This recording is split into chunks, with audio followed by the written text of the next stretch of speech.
I don't want to go over this again. Fair enough. I'm gonna pass on it. The more people you meet, the more danger you're in. I guess you're more not the more danger you're in, the more likely you are to meet a psychopath. Okay, that applies to dating as well. And it's a bigger risk if you're naked with them in a closed area, right? Or it's a bigger risk if you're dating them, like in a committed relationship. But getting to know that person first. Psychopaths don't do that. It's not more people that you meet. It's more people that you allowed inside of your mouth. It's very different. Is more people that you allow inside of you. Is more people that you allow to pull your hair and to choke you and to do all these things that might actually hurt you. So it's not about meeting. It's about this person. Like you have a choker, Ghost. How is it that you asked me who hurt me, but not him after this? I don't know if you are into that, but I will assume that if I know you who have hurt enough Fatty, that's sexual why. partners, you are going to find out a man that loves to choke a woman while he's actually in the act. That puts you in more danger. Absolutely. Go ahead. You got it. All right. Angry Man says, so basically, because people with a driver's license get into accidents, we should let people drive without licenses. All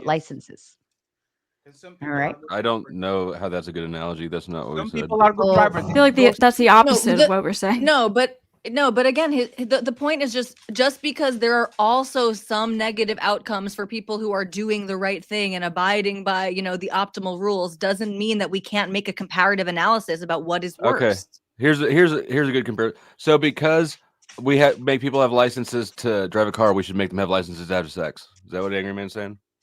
No. I guess my point is I don't think it is worse. What? I don't think there's all these detrimental outcomes in people's lives because they're having casual sex. I know it happens, but I don't think on average people's lives care about any of the statistics that we ran through and like all of the different. I understand your statistics. Some people get depression and regret sex. I'm saying that isn't an overall detriment to their entire life and then therefore society. Like people might have bad experiences in their life and then they get over it. How is that not a detriment? How is elevated levels of depression not worse than non-elevated levels of depression? I mean, it's just so simple. Depression. We're not saying it's depression the worst comes thing from depression comes from so many different things. So you could just say this about anything. Okay, but we're talking about this thing, right? This is not a debate about what is the worst thing in society. But then you would have to say that everything is a harm to society because anything can cause depression. It just doesn't make sense. Again, you can make a comparative analysis. Some things are worse than others, and that's the argument that we're making. I don't think it is. I don't think you can say that. Say that it is. You're just saying it's not that big of a deal because other things are also bad. We agree to disagree on bad that argument. one. Thumpy Weevil says sex could be passionate for one person and casual for the other. I wanted to throw this thought process into the mix too, because there are some women who I'm assuming women who may have like a casual encounter and believe it's feelings and mushy and gushy and think that they're actually having something more than what it actually is. This is a stereotypical thought process of he said he would call me tomorrow. Oh my God. And then they're all butthurt and so on and so forth. So I get the casual sex portion would be a bad factor, but they're not believing it's casual. They're believing it's long term. So I wanted to give you the opportunity to throw a thought in there real quick. Even if a person catch feelings, that doesn't change the fact that it's casual. How they believe it is, what they believe, right? Absolutely. Going into it. They're thinking it's. If I like somebody and somebody likes me, right? And we know each other, walk in the park, develop a relationship, and she likes me more than I like her, there's not casual sex anymore. Casual sex is once again having sex with people that you don't have a level of attachment to it, or you met last week, or somebody that is you are not sure if you like them or not. So if a person catches feelings and the other not, that doesn't change the fact that it's casual sex or not. Maybe not. Okay. Let's see. T and JP says hit and run, keep it moving. Thumping Weevil says people have also married psychopaths. That's an excellent point. It's not always strangers, so on and so forth. People end up. Women love psychopaths. I don't think it's the majority, but I think it is a possibility, right? Daniel says, "Doomed if you do, doomed if you don't." Is what I'm garnering from this debate. Anyone want to throw a quick thought? So you might as well do the thing that's more fun, which is fucking. No, because it's not more fun. It's actually not more fun. again, it's actually not more fun to have casual sex. People report higher levels no of sex? satisfaction with the. No, we're not saying have no sex again. Well, look at the you're just comment. fighting Look at a the straw comment. man. Look at the comment.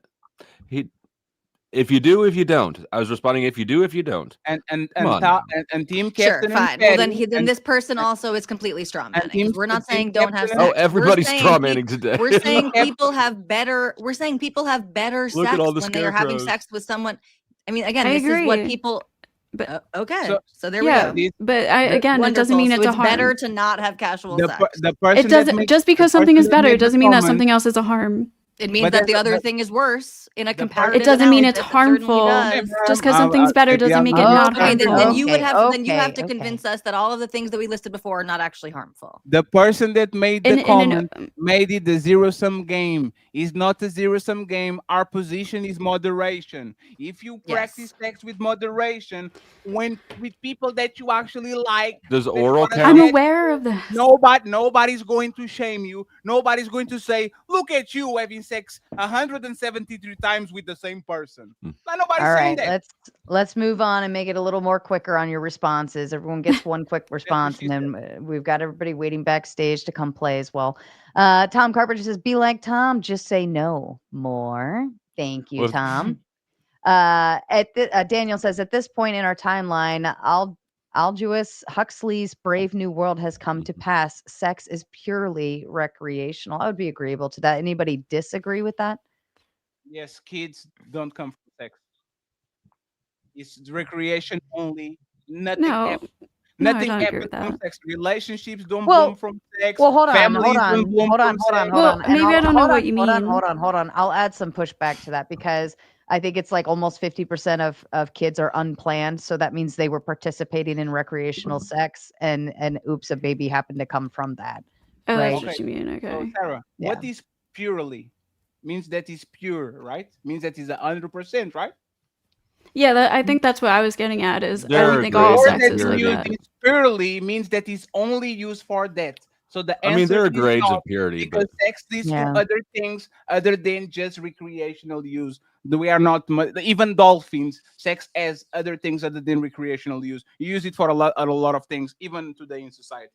And women use it to extract money from men. So don't enough. even get me there. Yes. Give me all of your money, apparently. and Trib says, what exchange are you setting up there? the imagination. The Trib one says, "Are people having more sex with multiple people in their lifetime because it's more acceptable today, or has it been happening and we know about it more because there's less shame?" I would even go as far as saying we have the internet showing us these things. It's also you're around more people in general. Like people before they had cars, horses, it was hard to even like get out and meet the majority of people that we have access to meeting to today.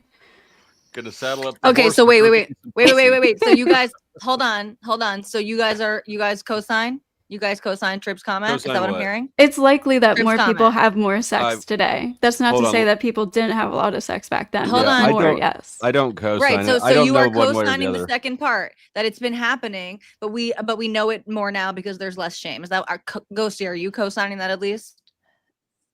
It's been happening. Oh, go ahead. But people talk about it more. No, I'm saying it probably is happening more today, but people are also talking about it more. Yeah. Why? Why are they talking about it more? Yeah, because there is less shame and stigma. That doesn't mean Well, that we there have is no more. shame and exactly, stigma. So exactly my point then. Again, No, we're not, there are we are still seeing- shame and stigma. There's just less of it. We've seen a decrease in shame and stigma, and we have not seen a decrease in the associated negative mental health outcomes of casual sex. So the stigma has gone down, and yet the negative outcomes remain. The risk for I feel STDs like remain. The risk for unplanned not a pregnancy mental health outcome. remains. These are I feel physical like health you're- outcomes. Yeah, I feel like And you're again, sort the of playing negative fast mental and health loose with your outcomes- claims and your data. How? We can just go through the ones that I Because- started with at the very beginning. These I'm not statistics- I'm not asking to see your sources. Did you actually look at data that shows that the mental health outcomes have remained consistent over the past 100 years or so? I doubt it. I don't. I Maybe did you not did. look at a source. No. First of all, I did not. You're correct. I did not look at any sources of the mental health outcomes from 100 years ago. But are you saying that you would expect to see a decline? You would expect to see that decrease commensurate with the decrease in stigma? I mean, Because then we can look that granted- up. That's a question that we could get Granted an that we're answer to. both shooting from the hip and completely speculating, I would think that yes, there would be less. There's probably more casual sex now, but less negative outcomes per incident. Like if people Because were of having casual sex 100 years ago, they were But I'm probably purely speculating. I'm not going to like depressed. stand on that. That's not where I'm That making my has less to bed. do with Okay, so that Higher would levels of great, depression, But, so again, higher but the ceiling there, we're pretty close to the ceiling because right now the rates that we're seeing are upwards of 75%. So the rates would have had to be like 90%. Of Then what? you're saying Oh. when the stigma was higher And of people that has- reporting these negative mental health outcomes. that People has reporting. nothing to do with the sex Probably. itself. It has to do with science, and has to do too with the fact that condoms are readily available to everybody and anybody that wants them. So people are actually more protected. There's nothing to do with Those things suck. There's Or it's nothing to because do- nobody knew about it. Yeah, No, well, they- I mean, Then maybe well, it didn't you could affect they them knew as about much it. too, because nobody else knew. You could probably look at a correlation between teaching safe sex in schools and abstinence and all those things in the education system, teaching them how to use condoms, so on and so forth, and then a rise in casual sex. I think that would be probably telling to kind of where that spike hit. Trib One says, I personally think people were boning a lot with a lot of people and just weren't kissing and telling before. I think it's better to be honest and open. Fair enough, Trib. That seems unlikely though, because again, especially if we're talking about times before we had condoms and birth control and stuff, people had to actually face the natural consequences of sex, and so it's much harder to hide that you're having casual sex. So it's very unlikely that people were secretly going around, women were secretly going around having sex, unprotected sex with 10s and 20 men at a time, because they would have been getting pregnant and incapacitated in these. Well, yeah, I already said there's less people to meet back then anyways. I agree people are having more sex today. Is the lack I'm of responding to the comment on the screen. I'm going to turn I on understand. my volume again because probably nobody's hearing me again. So it's about consequences, like Captain said. Is every time like there's a reason why our grandmas had 12 kids and we have one, because sex usually, if they added enough times, we're going to lead to pregnancy. And it's the fact that we lived in a village, so everybody knew about everybody, so you can only fuck 2 or 3 people before getting a terrible reputation. Now, for the first time in history, people are meeting each other from miles away, from other cities, from other schools, from other countries, and they have the chance to actually spread around. All these women are not having sex with the village. They are having sex on the next school, on the next work, so they actually can have more partners because they are not going to get the reputation for it. Okay.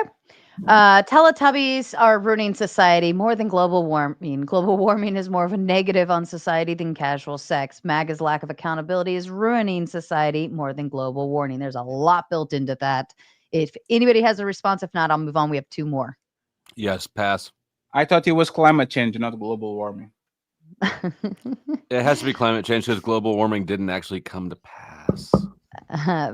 Trib says, for the anti-group, is casual sex about not wanting a relationship with a partner or someone just not ending up in a long-term relationship post-sex? I think it for could be us? both. I think that was I think it was I made earlier. Yeah.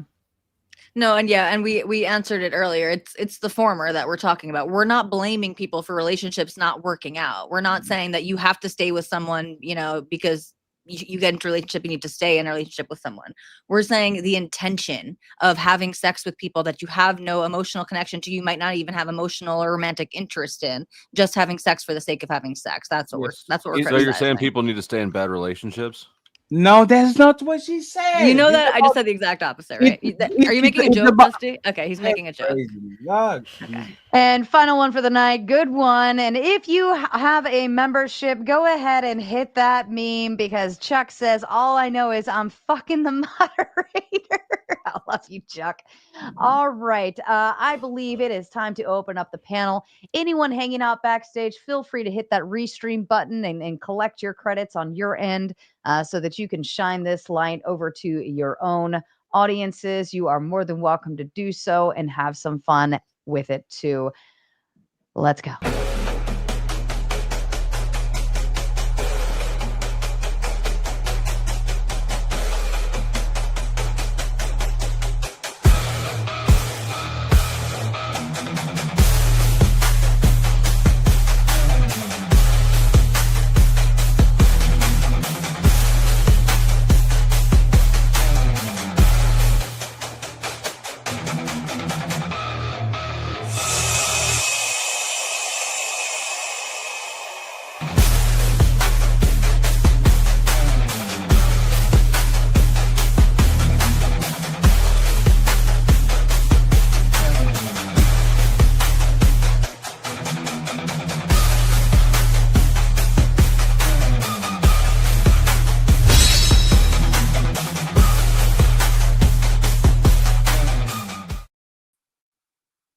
All right, everyone, welcome up to the Raging Tomato. All familiar faces here. James, I haven't seen you in a while. Welcome back. Angry Man has been coming and tearing up our open panels like it is his new job. I'm very excited. He's back for one more. I am officially making Angry Man untouchable as well as the top 4 on the panel. Anyone else can be booted. I do have Clay waiting patiently backstage.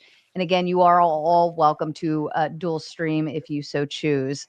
My rules here are keep your interruptions to a minimum. If you start getting on my nerves with them, I will start putting you to the back just because I feel like it, or I'll tell my chat to just pay to boot you because they like to boot people for fun on my behalf. Let's go ahead and kick it off. Angry Man, I know you're stewing. Do you want to go ahead and add in your initial thought here? And by the way, Sarah said that you are untouchable, Angry Man. So you have to say the untouchable empire, baby. Oh, and for the record, the gauntlet is now live. We're going to be shifting over there in about 2 minutes. If you already know where you're going, start making your way. All right, Angry Man, take it on. So, besides the fact that Dusty and oh yeah, I'm turning. I got him. Besides the fact that Dusty and Ghosty just got decimated, you sat there and said that nobody substantiated the point that causes societal decline. It absolutely does. It's already been proven that whenever a society engages in monogamy and stricter rules around sexuality, that's when that society becomes more expansive in every category. When it comes to art, when it comes to economics, when it comes to architecture, when it comes to everything. And in the moment, this is typical in human behavior. The moment that we reach a peak of the society, that's when we start getting loose with our rules around sex. And that's when you start to see the decline of that society. That's already been proven through countless cultures. Then what the fuck is America? Hold on, let him finish. The fact that you're sitting here being purposely obtuse, like you really don't understand the stuff that I was saying in the chat room. Like the analogy about the driver's license was very simple. A freaking trained monkey could understand that analogy. It is very I got simple. it. It just sucks. Just because a person who has a license to drive a motor vehicle can get into an accident and take someone's life, that doesn't mean that we should just let anybody drive a damn vehicle. Because your entire premise is, well, people have bad outcomes in structured relationships, so we should just have casual sex. That is the dumbest shit I've ever heard in my life. That was not my argument, sir. That's not anyone's argument. That's exactly what you said. No. It wasn't. You literally said that. I've been sitting here watching the whole time. Yeah, it was a counter argument. So I know you said it. Now, here's the other thing. You're mischaracterizing it. The fact that you said, look, Ghostly, here's the reality. The world could be on fire outside and you wouldn't know it.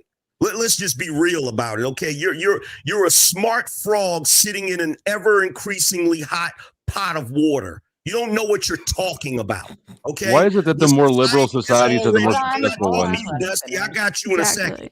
The society is already in decline. Okay, Yes, and it then is. the last thing I'll say, and then Dusty can freaking have it, is what you said about freaking porn. That's ridiculous. The reason, you know, the reason why you want to bring up the stigma around porn, because women are the ones that actually have more access to sex than men. So men who will use porn as a way to satisfy their needs because they don't have as much access to sex as women do, you look down on that, but you encourage women having casual sex. You know why? Because that's a situation where you have the upper hand as opposed to the men. You're down on the porn side because that gives men the upper hand to not be chasing around women and having to worry about freaking rejection. And by the way, Dusty, Powder Dusty, the thing you said about incels. First of all, in a traditional society, you wouldn't have incels. So that was a moot point, my friend. And before you respond, Dusty, I'm going to shut down the Raging Tomato side officially now. Please feel free to move over to the Gauntlet to continue watching Open Panel. We'll catch you over there or catch the raid. Okay, We go weren't ahead, discussing traditional societies, first of all. Second of all, the claim that men don't benefit from looser sex, cultural sex standards is wild. It's not wild. It's actually factual because It's we all factual? know that. Look at We all America. know that most women pursue a smaller percentage of the men. It's the 80-20 rule. You should know this, Powder Dusty. It's not a rule, and so It actually is. Okay, Yeah, because sure. women are more selective. It's a when it red comes to pill sexual rule, right? access than It's men part of are. the. It's It's part not of a the red pill. subculture Okay, perspective. so before you try to bash I'm not red even pill, done yet. I'm not red even pill- done red yet. pill I'm not talking even done points, yet. red Go pill ahead, talking Angry points. You Man. just Let made him. me bash. Let him. Hold Let on. me Hold on. address Hold one on. more of them. Let him finish. Go ahead, Dusty. The other thing is that I would point out is that the correlation between sex and cultural decline that you were referring to, that is actually in fact a correlation. I'll concede that, but it's not causal. All it is another. It's just one form of decadence. When you have a society that gets too successful and wealthy, they become decadent. Then, right? Good times make soft men. This is just one aspect of decadence, which is the real issue that people aren't working hard. They're decadent. And the last thing I'll say is that the claim that more traditional structured societies are more successful is overturned by the fact that we could look at the West, which is the most liberal part of the world, and it's much more successful than, say, the Middle East, which is the least liberal. Not by Wait, birthright. Wait, for And they're the sexually uneducated. strict. Still in the You guys middle hear me now? because you're still in the middle of No. it. You're No one can hear me. arguing about a society. You're arguing about a society that you currently live in. You're still in the middle of it. Okay, the people that were on the Titanic didn't know they were going to hit the iceberg, Dusty. I know we're going to hit an iceberg. I know that. Well, here's the thing. Here's the thing. Do you have a PhD in that particular field? Do you have a PhD in that particular field? In icebergs? In the argument that you're making right now, stop being goofy. I have a bachelor's degree in economics, and I can say that is why I know that we're going downhill. That's why you go to Wait, economics. can someone define 820 for the uneducated? Here's the thing, bro. Here's the thing. Here's the thing, right? 820. This is what already. are you asking, Kel? What is 820 for the uneducated? Like 80-20 me. rule? Okay. 80-20 rule. It means that the majority of women are competing for the same minority of men. Basically, it's hypergamy. 80% Gotcha. of women you. are having sex with 20% of the men. Okay, so here's the thing. The argument that I initially made when I came up here about the correlation between casual sex and the decline of a society has already been studied.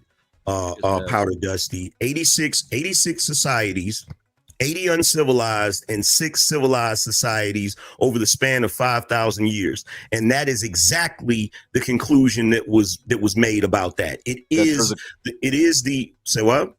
Go ahead. What is the conclusion? The conclusion is that the moment that you change from a society that is more monogamous to a society that has a less strict rules on sex, a freer society, or some sort of sexual revolution, this is when you begin to see the decline of that society. It's the same pattern every time. That switch is the canary in the coal mine. It's not the cause of the. Bro, it is. It is. Read J.D. Unwin, Sex and Culture.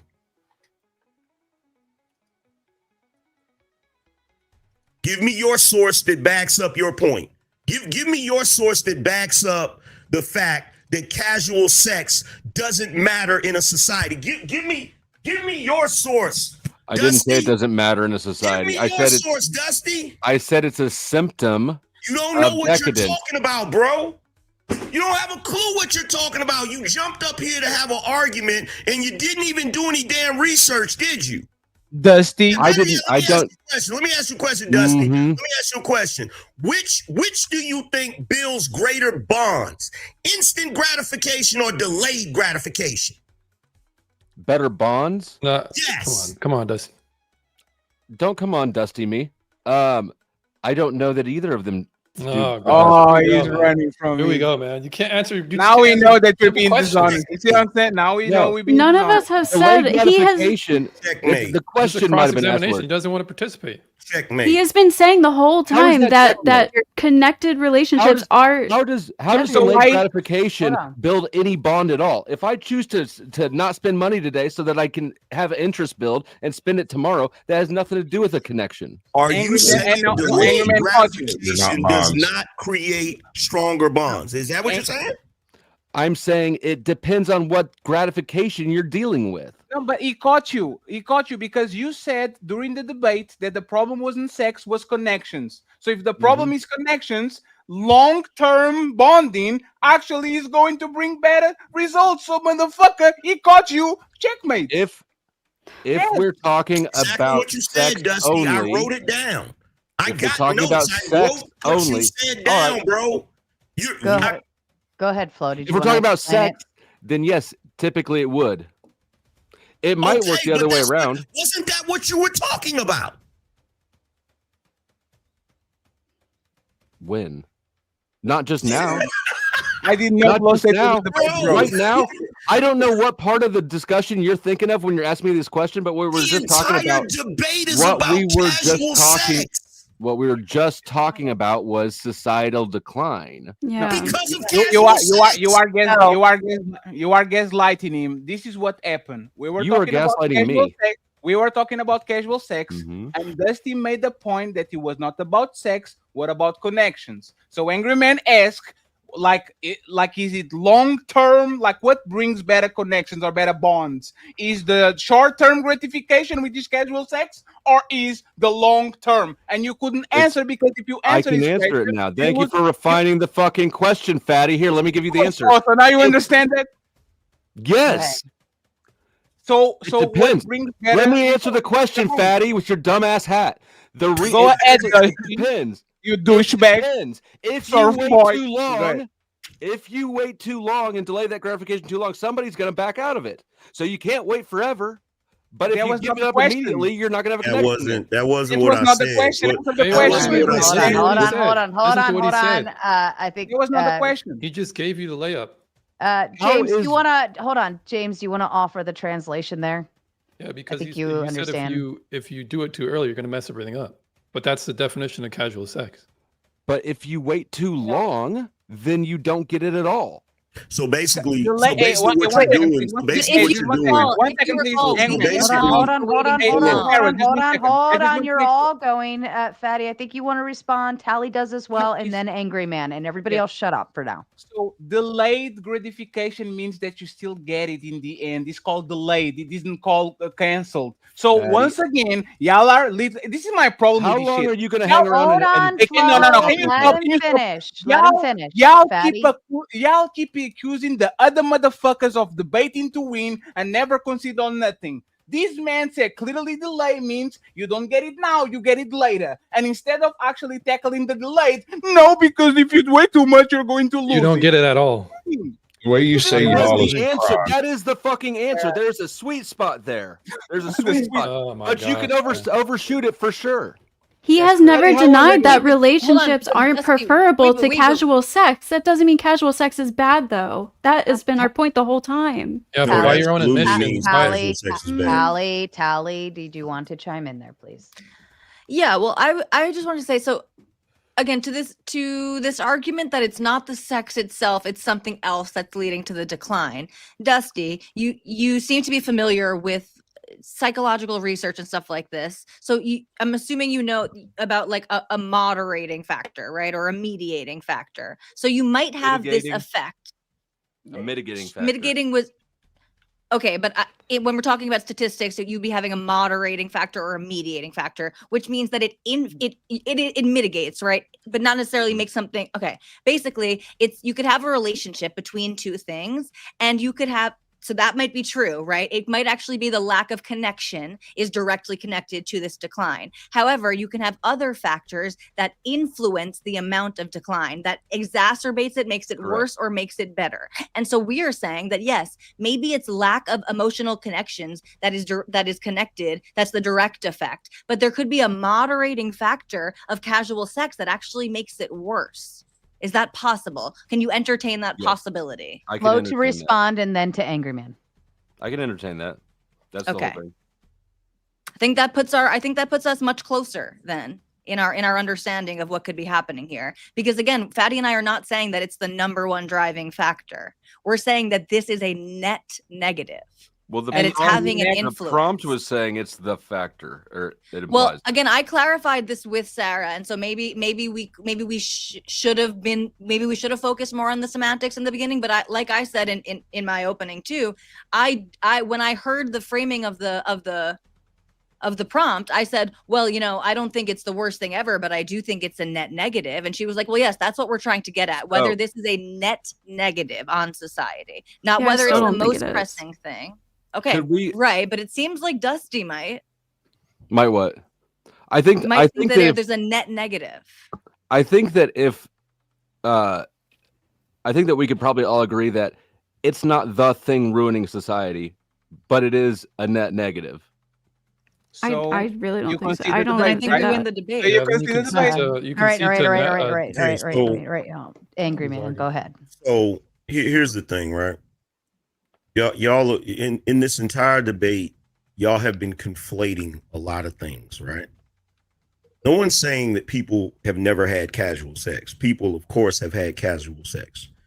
No one's saying that people have not engaged in hedonism, which is basically what y'all are arguing for. It's a hedonist lifestyle, right? The problem is when you choose to adopt the hedonist lifestyle as the norm, and then the regular monogamous lifestyle is in the minority, then you start to have a decline in the society, because the entire reason you have a civilization is because you're behaving in a civilized way. And whether you like it or not, running around and fucking whoever you want to fuck whenever you want is a savage lifestyle. That is not a civilized lifestyle. The book you referred me to is from 1934. You had to go back that far to find something to support your evidence? Because knowledge has an expiration date, right? Well, it is also helpful because we were talking about updated. We were talking about having some data from 100 years ago, and he got pretty close to that. Give me your updated reference then, Dusty. I'm the defense. I'm not the prosecuted. I'm not the prosecutor. I'm the defense. Give me your book that's written today that has studied. See, here's the problem. That book has studied civilizations all the way up to this one. It actually includes this one. You moron. So show me the one that's going to give you. You don't think they may have learned some more shit about sex in the last 100 fucking years? That's not an argument, Dusty. Book that's going to give you another 5,000 years moving forward with this goofy shit you're talking about. Because at least Angry's giving you something that's falsifiable. You're just saying, well, there could be other stuff, but that's not really an argument. I'm trying to clarify. I wanted to put. Sorry, Ghosty. I wanted to push it over to Beth. I think she wanted to add something in as well, and then to you, Ghosty. Can I respond to that first? Yes. Sure. Angry Man, we've learned a lot about sex and relationships in the last 100 years. Where's your information? Demonstrate it. Kinsey. Where's your information? Show it to me. You didn't show me yours. I had to look it up myself. You look up mine. No, I did show it to you. I literally showed it to you, and I quoted the author and the title, and I even gave you the premise of the entire study. Kinsey is newer. I gave you the premise of the entire study. I'll look What it else up. did you want me to give you? What's it called, Flo? Kinsey is the researcher's last name. Kinsey Scale? Dang, Here's now you the got point. Tomato doing work for you. Particularly with something that is so tied to culture as sex is, that should have been updated in the last 100 years. Sexual behavior in the human female? Alfred There you go. Kinsey? Mm-hmm. Okay. And what's his credentials? He's a doctor. Let me What's see. the claim What? he's trying to make? Are you Let the me, lead? Doctor of sex. originally published in 1953, the material presented in Sexual Behavior in the Human Female is derived from personal interviews with nearly 6,000 women. So 20 years. Wait. So let me get this straight, Sarah. Let me make sure I understand this. Did he just chew me out about a book that's 20 years older than his book? You're demanding sources right now. I don't have sources for you. Your argument that you credentials. just made. Hold on. Let me give you at least the credentials because I know that question was asked. It's the staff of the Institute for Sex Research, Indiana University. Alfred Kinsey, Wardell Pomeroy, Clyde Martin, and Paul Gebhard. Yeah, So we know that Kinsey, sex Kinsey is- was a bit of a pervert and an was a alleged pervert. pedophile. Yeah, I mean, we know that PDF. sex has very strong sorry, cultural PDF. connotations, Bro, and it's influenced by culture. We're talking Culture- Oxford University and cultural Cambridge attitudes University. Kinsey Bro. tried Have justifying in the last 100 years. sex with children. Exactly. All right, let's- So we're talking let's maneuver. Oxford and Cambridge University. And you like seriously? Oxford hasn't put out a new You wanna sex be book in right 100 this bad. years. Oxford be right Oxford this hasn't bad. put out a new sex book in 100 years. Angry That's Man. probably right because this it's bad. all a bunch of It's nerds. so Okay, stupid. let's maneuver so we get some new voices. Beth, if you'd like to chime in, and then I do want to still hand it back to Ghosty after that, please. Sure. So the fact that everybody's jumping to books that are written in modernity is kind of silly because sex outside of wedlock has been a practice forever. In fact, like my grandma, great grandma, great great grandma, all were pregnant before they got married to the man who knocked them up and then proceeded to have I think the lowest number of kids was 4 and the highest was 14. So this is How is something that that you casual can find- sex? hang Hold on. this let is- her finish, please. this How is is that something- casual sex? Let- They stay yes, together. hold on, Fatty. Please let her finish, and then you can inquire. Thank you. This is something that we see throughout human history is that it did start off, and a lot of times the bond wasn't there. It was the fact that society said, no, now you're pregnant, you're going to stay together, you're going to be a family, you're going to raise the children, and the bond grew from there. So this idea that We're just promoting the to start bond. Please actually let can her finish her fucking thought. All of Sorry, you. Sarah. Thank you. Go ahead, Beth. just finishing my sentence, the idea that it has to begin with a bond is absolutely ludicrous according to human history. all right, Beth. So by your own argument, you're saying that society put some type of stigma around them in order for them to have a relationship after they come together. But And you're actually proving the point that if you make it casual, you're going to have a societal breakdown because now there are no duties, there are no obligations to men or women. Well, actually, there are to men, the but not to societal women. breakdown came with the destruction of the family and the focus on coming together and staying together and working it out and building it for your kids. Yes, but Can through we the just agree that destruction if you of the come family, together, what you're were more some of its likely to have less mechanisms? casual sex? Some of its mechanisms was feminism. Some of its mechanisms was birth control. Things that basically eliminated the societal need to hold women accountable and to hold the relationship accountable. Thus, you're actually proving their point. It all You begins actually with have that. the conditions. You actually when Hold on. you go back, when you're going back to those times, you actually do not have the same conditions as you have today. Today Correct. you have conditions. Today you have conditions where you have the options to do a lot of things. Back then there were certain options you didn't have. The family had to stay together for survival. That's what makes it different. When you come into this modern society that we live in and we start playing loose with the rules, it's more damaging because we have more things that allow us to get off track. It's not like it was back in the day where just the conditions of living forced you to operate a certain way, which is where we get a lot of those rules from. Do you think that every woman got pregnant the first time that she had sex? Of course not. Created by casual sex, and that was how it worked for most of human history. Okay, that wasn't everybody. That wasn't everybody. It depended on how far back Can you support that How claim? far back are you going? Are you going back to? But hold on, but you going back you to wouldn't be able hunter-gatherer? to. You wouldn't be able to prove it otherwise, right? You'd have to have some actual data to prove that most women are engaging and then marrying later. We hear of shotgun weddings. That is a thing, but I don't think it's the majority. If it was the majority, then we would have a stamp of approval on it. Tally quickly, and then over to you, Ghosty. Right, but again, was your great grandma and your great grandma were they having casual sex with a bunch of men and then they were pressured to stay with the one who knocked them up, or were they just having premarital sex? Because again, Fatty and I we're not religious, we're not puritanical, we're not saying don't have sex before you get married. We're saying have sex in a relationship. It sounds very plausible that all of the grannies in your lineage were having sex before they got married. That doesn't mean that they were hoeing themselves out in any significant way. The way that it was within especially a lot of small town communities. I'm not saying they're running around hoeing themselves out. Just a matter of that casual sex wasn't quite looked at the way that you guys are portraying it to have been.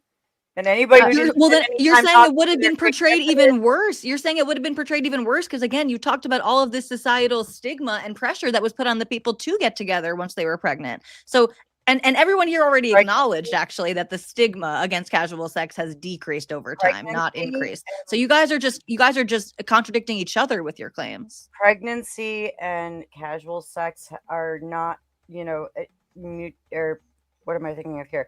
They're not exclusive to one another. Okay, it's not like just because you're having. So why did you bring that up? Time. So Powder So Dusty. why did you bring that up? Hold on, So- Angerman, because I want to hand it over to Ghosty after this. Are Tally and Beth? Are you kind of done with that? I think so. Ghosty, go ahead. I know you probably wanted to dive into a topic that has already passed. You're more than welcome to rehash if you so choose. You have sat there so patiently. Thank you. Okay, thank you. It was kind of more of a question or clarification because you guys have been talking about bad things that can happen when people have casual sex. I understand that bad things can happen when people have casual sex, just like bad things can happen when people do other things. And I understand you can make comparisons between these things, but I want you guys to really clarify, where is the actual detriment? Are you saying it's to people's marriages? Are you saying it's to people's overall well-being for the rest of their lives? Is it to society? What is all of your positions? Where is the actual harm and detriment to society? Have you looked around? Have you looked around at the society right now? Yes, I have. Then you Are you must just not be asking paying us to attention. repeat? But do you just want us to repeat the debate because we went through You said some people named regret all of the sex and have. I don't see that as an actual detriment. Like when You're right, exactly. You are taking the crazy position that increased levels of anxiety, of social anxiety, of depression, of dissatisfaction, of lower well-being. You're taking the crazy position that those things are not a detriment to an individual or society. It's a very hard position to defend.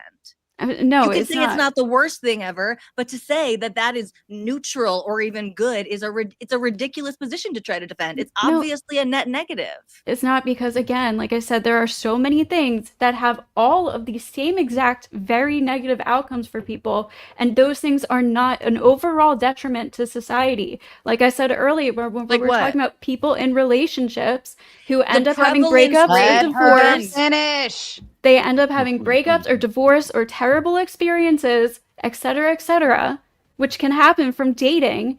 This leads to overall bad outcomes for many people that we all deal with this. But that doesn't make dating an overall detriment to society. It just means that it has some negative consequences that happen from it. And it's the same with casual sex. The prevalence rates are what are different, and that's why we make the comparison, right? So yes, you don't have a rate. You don't have a rate for the amount of people that end You up are- in a you are bad the situation Actually, no, after I'm sorry. dating. I'm sorry. Hold on, pause. Sorry. Yeah, but Yes, that's your we do, claim. because we have rates for the overall general public, and then we have rates specifically for people who are engaging in casual sex, and their rates are significantly higher. So yes, there are people who are not engaging in casual sex who also have bad mental health, who also experience trauma and all of these negative consequences. There are lots of things that can lead to negative mental health outcomes, and one of them is engaging in casual sex. That's what we're saying. One of them is also being in a relationship. Yeah, but the problem the prevalence you are rates double- are But you are double talking because you said on the beginning there's other things that are bad too, like the breakup of a relationship, that are not detrimental to society. Breaking relationship is definitely detrimental to society. If you lose your friends, if you lose a relationship with your kids, if you lose a relationship with the person that you love, they are definitely detrimental to society because they are going to hurt the group that you actually build. So you are actually lying. You are double talking. These are just things that happen in life. 1 second, please. We think divorces are bad for society. We think when two people love each other and they break up or they can get along are bad for society. And we think too that two people that don't know each other like that fucking as detrimental cost to society. So all of them are bad. Yes, they are all bad. Trib This one is says literally- this is- so when religious talk doesn't bring people back to not wanting to have sex with others, what should be the prescription? Should we ban contraception? Yep. No. Well, Sounds like a lot of it, bad yeah, you should. solution. Yeah, that's a bad idea.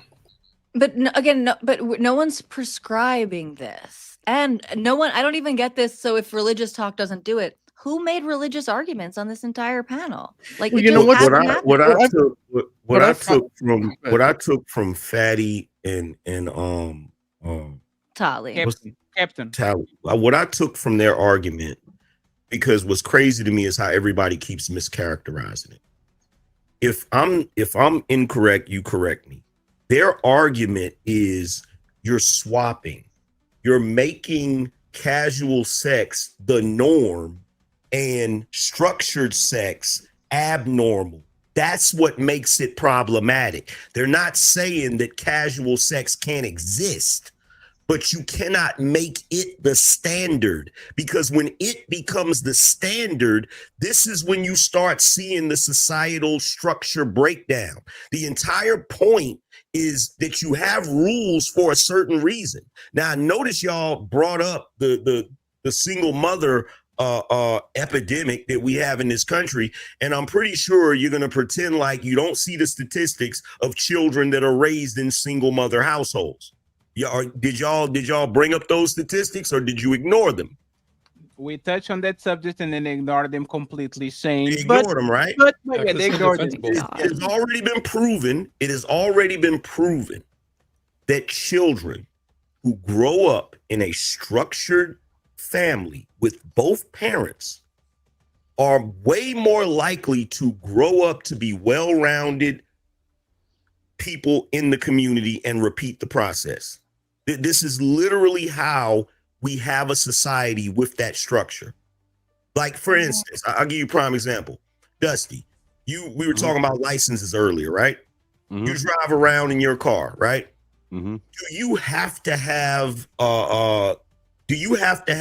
does somebody have to constantly enforce the traffic rules on you in order for you to abide by them? In other words, when No. you're driving, you see the sign, you're just going to do it, or you have to have a cop watching you. No, yeah, no, they don't have to constantly enforce it. They don't have to constantly enforce it, right? However, there's some people out here that don't give a shit about those rules, right? Mhm.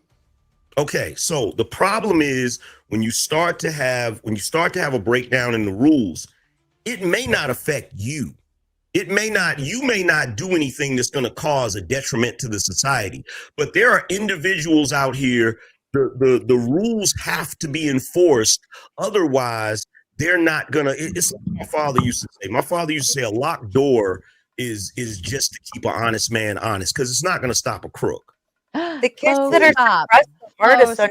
uncontrolled rebel the It's hardest. too too. close. Fix it. What is that? Oh my I've used it as a thumbnail before. If you've never seen it, It's that's too your close. problem. It's too close. Too risque. I literally had it as a uh, thumbnail, but all right. I want to hand it over, Clay or Sasquatch or James, if you wanted You want to to. go, Squatch? I have something. I got a little bit of an issue with the definition of casual sex because there is an entire section of sexuality that hasn't been touched by your definition of knowing for a week or two or just met or something like that.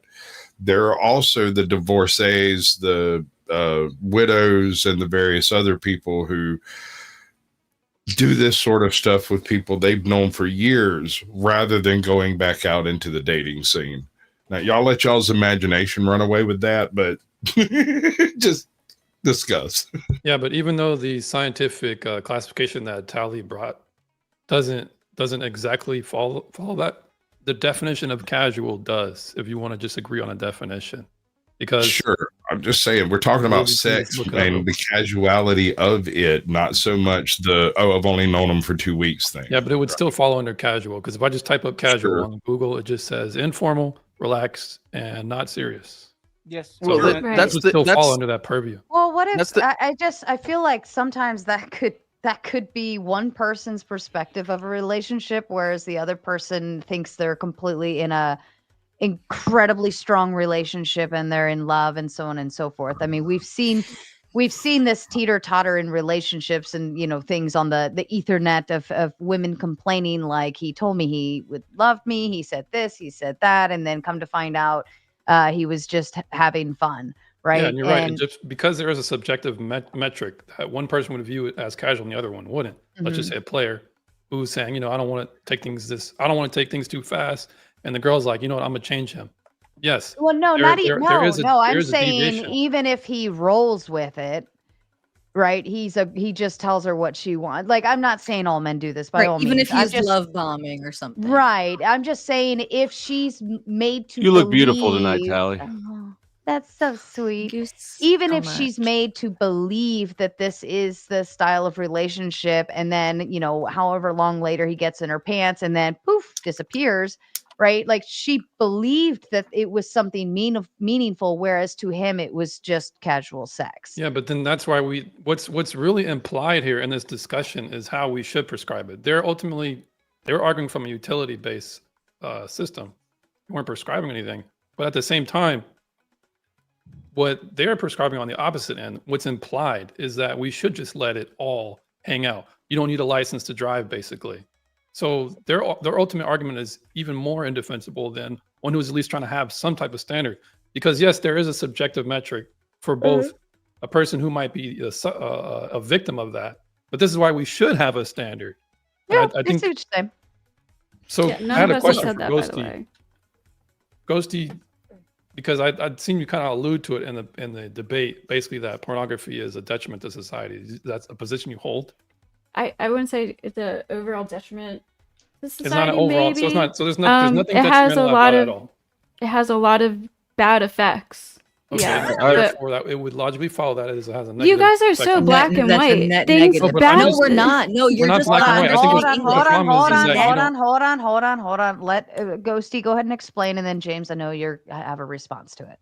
I think porn has had bad consequences in certain aspects of certain people's lives. Is that That doesn't society, or mean is that just that doesn't mean that overall porn is a bad thing to society.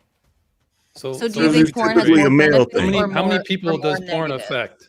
How many people does porn affect? Wait. No. Do you A think? lot. But do you think it has a more positive impacts on people or more negative impacts on people? Guns don't kill people. People I- kill people. I really don't know. This is that I argument. don't know. This You is were the one who literally brought that it- You were argument. No, the so you- one who so wait a brought it minute. up. Hold Yeah. on, go ahead, Saying- Tally. Go ahead, Tally. I think for some people it causes really bad outcomes, and for some people it doesn't affect them at all. Some people enjoy it and nothing bad happens. I don't know which one is more common. I would say there's probably less people whose lives have been destroyed because of porn than the opposite. Visually, We're not saying More- destroy. visually, Yeah. so visually You're right. watching. You're the one who's talking in black and white. so We're visually talking about watching. detriment. Wait, Didn't say that. wait. Go ahead, So Angry Yes, Man. net Is- negative. so- Net- Go ahead, net Angry detriment Man. Doesn't mean Go ahead, Angry Man. So visually watching people engage in sex fantasizing about it and masturbating is worse than actually having frivolous, no strings attached sex with someone. Yeah, babies don't come from that. No, That- in that's some what you're cases it saying. could be. Again? In some would say- cases it could I be, would but say no, In some overall no. cases, in Do some you have cases, any in idea? some Do cases, you it's only have some. any idea? I'll I say said maybe. no. One at a time. Do you have any idea how ridiculous that is? You're So arguing a basically, ghost, man. the fantasy of something, the fantasy of you imagining something alone is worse than the actual act. I said no. Yeah. I said no, it's not. But I will say It can that- be, earlier but you no, said- it's not. But earlier, but that's going against your position, because earlier you said when they brought it up, Mhm. or you brought it up, that Yep. was bad, but you were making an argument for casual sex not being I bad. said porn is probably more of a reason to blame for why people regret having sex or have sex in unhealthy, toxic ways than just people wanting to have casual sex in general. I think porn has probably poisoned a lot of people's minds to end up having regretful sex or sex that they don't actually enjoy than the actual people just wanting to engage in casual sex. I No, see the what she's reason- hold on, the Angry Man. reason- Hold the on. I reason- see what she's saying. She's saying it dehumanizes people in terms of the act of sex. So if a man watches porn over and over and over again, then when he actually goes to have sex, he has dehumanized the woman in that instance, and it removes any emotion, any grasping to it, or so on and so forth. And that's probably what leads to the regretful decision. No, Sarah, as you- a- you no, know as what? a- You know as a- what? hold on, You hold on, I hold was on. talking As to a- Angry Man. Oh, I was hold talking on, to 'cause I Angry was Man. trying to- Let him respond. You Go know what ahead. dehumanizes woman? Casual sex. It doesn't have crazy. to. It's That's the crazy. point. It doesn't I'm have not even sure to. Ghosty even said crazy. that. Is that what you're It's saying, crazy. Ghosty? Uh, Whatever, whatever Sarah just argued for you. That what you're- it's a part of it. Yeah, I think porn can poison people's brains to lead them to having sex that they don't actually enjoy, treating people in a way that the other person isn't going to enjoy. okay, well then, yeah. how many men watch porn? If I use think you in as a America? dumb dumb- if A I lot of use people you watch as a porn. dumb dumb- That's why I'm saying I'm blaming I wish porn I'd be more. able to If I could interject just without finish- being interrupted. I I'm wish I blaming- could interject and keep Hold on. talking and nobody continue to talk over me. Uh, Could always uh, tell. hold on, Yeah, don't everyone. we all? Don't Shut we up. all? Yes, everybody, stop. Everyone is interrupting everyone. You all do need to take a step back and chill the fuck out, because it is getting obnoxious up here tonight, and even I am not in the mood to tolerate it. Among U.S. adults 18 to 35, about 87% of men and 28% of women view porn at least once a week.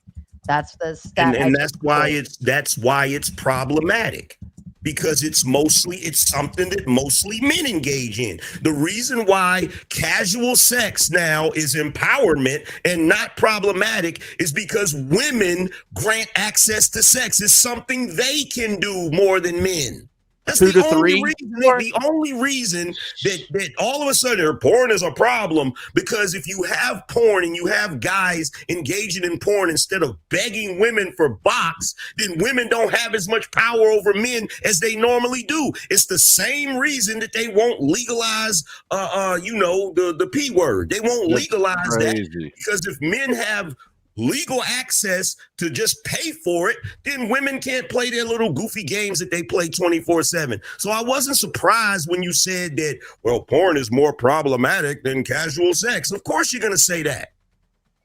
And let me read a couple super chats, and then I'll hand it back over. Trib says, Beth's point was my point in trying to narrow what casual sex meant, because long-term relationships seem to be what's being argued with over and over. Sex is not the issue with long-term relationships. And I believe the group clarified at the beginning of the debate, stating that it was within 1 week of meeting each other and then having sex, correct? That was considered casual sex? that was the definition on the dictionary. So, Let me read it. well, so it wasn't the definition. I did want to go back to this about the definition, because I think it's going to be hard to nail down a definition. There is a subjective component to it. Like Sarah, I think you brought up very pointedly, right? You could have two people in a relationship describe it in very different ways. So if you're talking about someone's like subjective experience, but you could have one person who says this was a committed relationship, this was serious, and another who says it was casual, it wasn't serious, I wasn't very invested, which is what makes these particular studies where they do quantify it in that way even more interesting, right? Because in the cases where there's not a misunderstanding, right, where it's not like they might have been seeing each other for a couple of months, but one person is just saying, oh, it was casual, where literally the metric is I had sex with this person after knowing them for less than 1 week. In those studies, we see really high rates of regret and of these negative emotional responses for men and women. So when we put it in the strictest sense, we do see that. So it is a subjective thing, but even when we quantify it in that way, we see significant negative outcomes. Okay. Trib also says, I think the wanting of casual sex is a net neutral for society, at least in America. I think the freedom to want it is fine. How to engage healthily is what should be pushed. That's a good thought. That was like Ghosty, that did was you what want I to was expound on that? That was what I was trying to say for a while. Yes. But yeah, that's worded nicely. It goes against what you said, because if you think corn dehumanizes woman, nothing dehumanizes woman or man more than you become a personal cum dumpster. Y'all complain about this all the time. If I make you my cum dumpster and I don't look for nothing other than sex with you, that's the most dehumanizing thing I can do, other than jerk off to you. Like, there's more. That's even worse. Like, why are you keep saying the same thing? Keep it like you flip flopping between. Yeah, it's bad, but it's not that bad. But it's good. Like, why keep flip flopping? It's feminism. That's what feminism does. It rots your doesn't brain. have it doesn't have to be dehumanizing for women to have We casual know sex. not everything can be like. Well, you're the one that's saying it is. You're saying that it is dehumanizing. I want to say something about this. Every time we say something, you say sometimes, not all. Doesn't have to be that way. But casual sex, especially from a man point of view, is you are going to be. You are going to be the glory hole. I'm sorry. It's a whole lot of spurging tonight. The reality. Hold on. What if a woman makes a man just another notch? Like, what if to her he means He's the same thing. absolutely He's nothing to dehumanizing. her, but he? And maybe God he bless thinks her. Send her my way. You can't dehumanize men. You can't dehumanize men with sex. The way women dehumanize men is by treating them like walking ATMs. Oh, You yes, you heard can. this, You mommy, can totally. sir. You could totally have sex with a man and be like, it was all right. He doesn't care. He You doesn't don't care. think men have egos when it comes to sex? Haha, that is very funny. Let me use my man brain and think about what a man thinks. Or should I just it's not working too well. tell me, or should I just let you continue to tell me with your female mind what a man thinks? Most men He's don't going get to angry. making a case by casual sex being bad for men because they can break their egos. Is that what he's doing? Well, what I'm actually saying is, what if to a woman, because you guys have said that she becomes a cum dumpster, this or that, but what if to her that's not shameful to her? That's not even problematic. She just wants to go fuck. She enjoys it. If two people are engaged in sex and they enjoy it and they respect each other and that's not dehumanizing. Is that woman a detrimental to society? A woman that is fucking casually men without not looking in And she's their making eyes, money doing it. Is she good for society, Ghosty? Hey, Ghosty, is she good for society? Well, but maybe this person, again, our position allows for exceptions. We acknowledge this from the beginning. Not every casual sex encounter is going to be negative, and not every person who frequently engages in casual sex is going to have these negative outcomes. Like we said again from the beginning, people can engage in tons of casual sex and still go on to have fulfilling relationships, marriages, and raise families, and all of these will things. go on. Like, so I guess women we're like saying, sex too. hold on. On So I average. guess the question, Tally, That's a is myth. where do you draw the line between you're going to survive even if you have casual sex versus, oh my God, this is the worst thing that could happen to you? Where is that line drawn? It's just like with everything. And I say it though this way because I think that's where the four of you are getting cross pointed at, is where are we drawing this line at between when is it good, when is it okay, when is it what, like how much is too much, or is it not enough, or too, so on and so forth. Go ahead.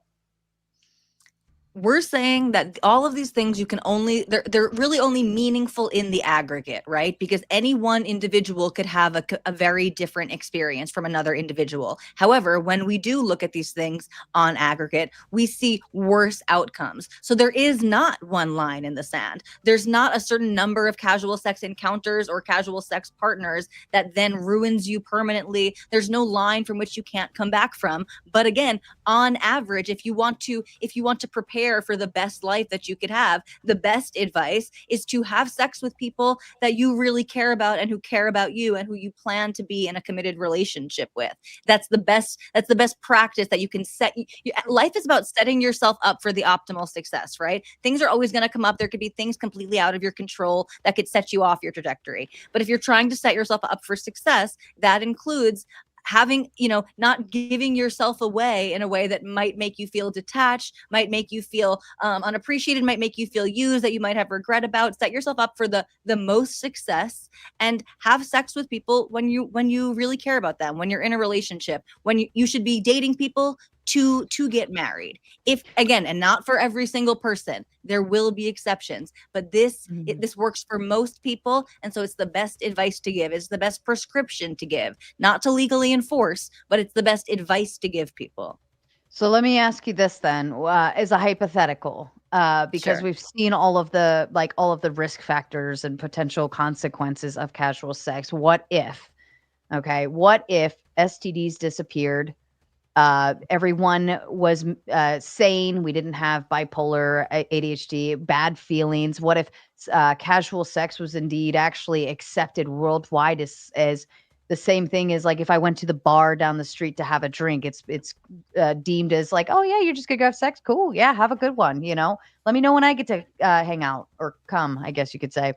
So if the shift in society happened, and we're seeing a stigma release here on this already, like most people don't chastise or shame it. But if the shame was lifted, the stigma was lifted, STDs it just disappeared all in the same day. And people utilized rubbers all the time, so we didn't have to worry about unplanned unplanned babies, so on and so forth. And there's no more consequences to casual sex. There's no longer bad things happen. Then would you say it would be still bad for society if people participated in it? So I'm not coming, me personally, right? I'm not coming from a religious. We know. Okay, I don't even know what I said yet. But I'm not coming.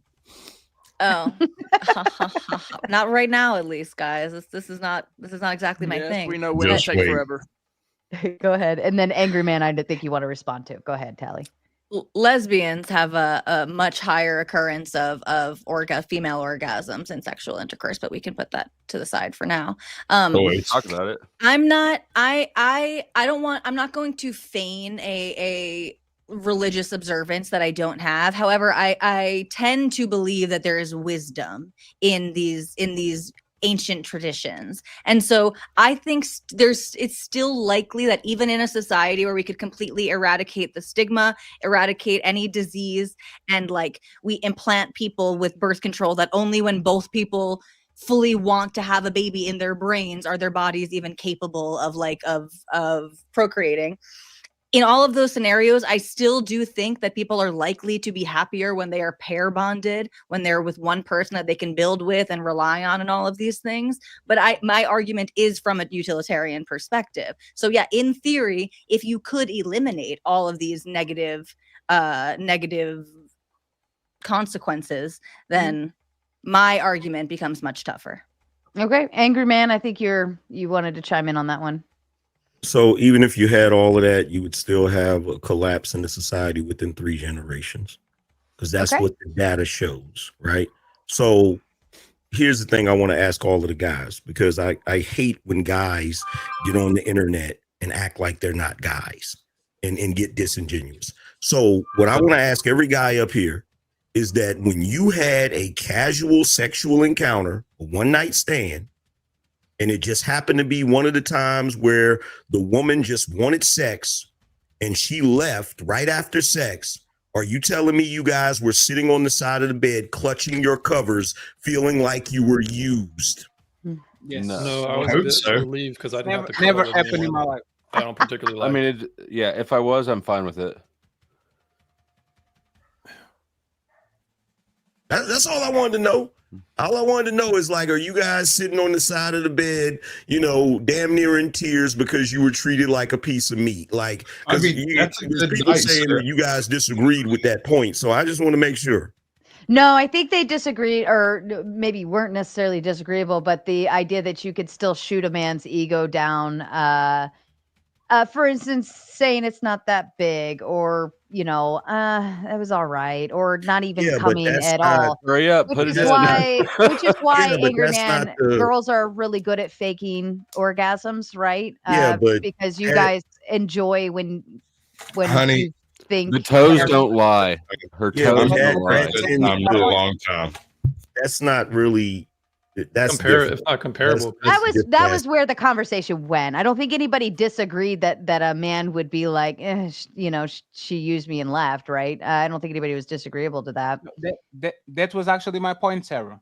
Like when we were talking about, she said, the woman and people gain confidence from having sex, and I said, you might have sex with 40 people, and they all give you great reviews about your sex. If a man comes to you and says, "Man, this is loose, you smelly," that woman will be think about that every time she's going to have sex with new man, because it's going to be ingrained. It's like a bad comment in the middle of Good. 5 positive comments. You are going to focus on the bad one. So it actually makes There's a our benefit for point. every man Yeah, afterwards. it actually makes our point. Maybe he needs to The hear more the more Amazon reviews that you are willing to take from people, is very probable that between them there's one is going to literally make you question if you should put that shit to sale or not. So the reality is that, and I have one question, just one question. Anyone on this panel would advise their daughter to go to college and to have casual sex, or to be more calm and collected? No, I think most anyone. I people wouldn't are talk to my daughter agreeable. about that. Yeah, No. One I second. wouldn't have Your that daughter- conversation. One second, please, because I know y'all are going to do this. Your daughter is going to college, and she heard on the Raging Tomato that the Powder Dusty and Ghosty told there's no problem having casual sex. That's actually good for you. Anyone on this panel would tell. Go ahead. I would anyone not give. Hey, please. The question is for people that will tell that to their daughter, okay? Not for the people that don't. I would Anyone tell on that this to someone panel, else's daughter. anyone not on this mine. panel will you're not answer. asking anyone How many here. times Let can him I ask finish. a Let him question, finish. Patty? Because nobody's letting him finish. Let him finish. He's Fat. done it I 4 want. times. Hey, follow instructions, please. If you would say yes, talk. If you would say no, shut the fuck up. Okay? Well, No. hold on. Anyone I get to on speak the because anyone I on this am the panel- host. Either way, I don't think anybody here would actually. So why don't you let them answer, Sarah? Hold on a second, Fatty. Listen.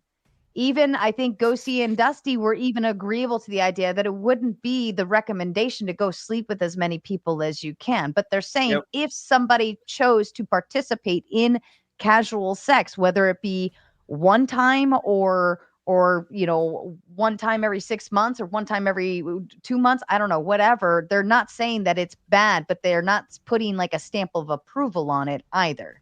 Yes, they are. No.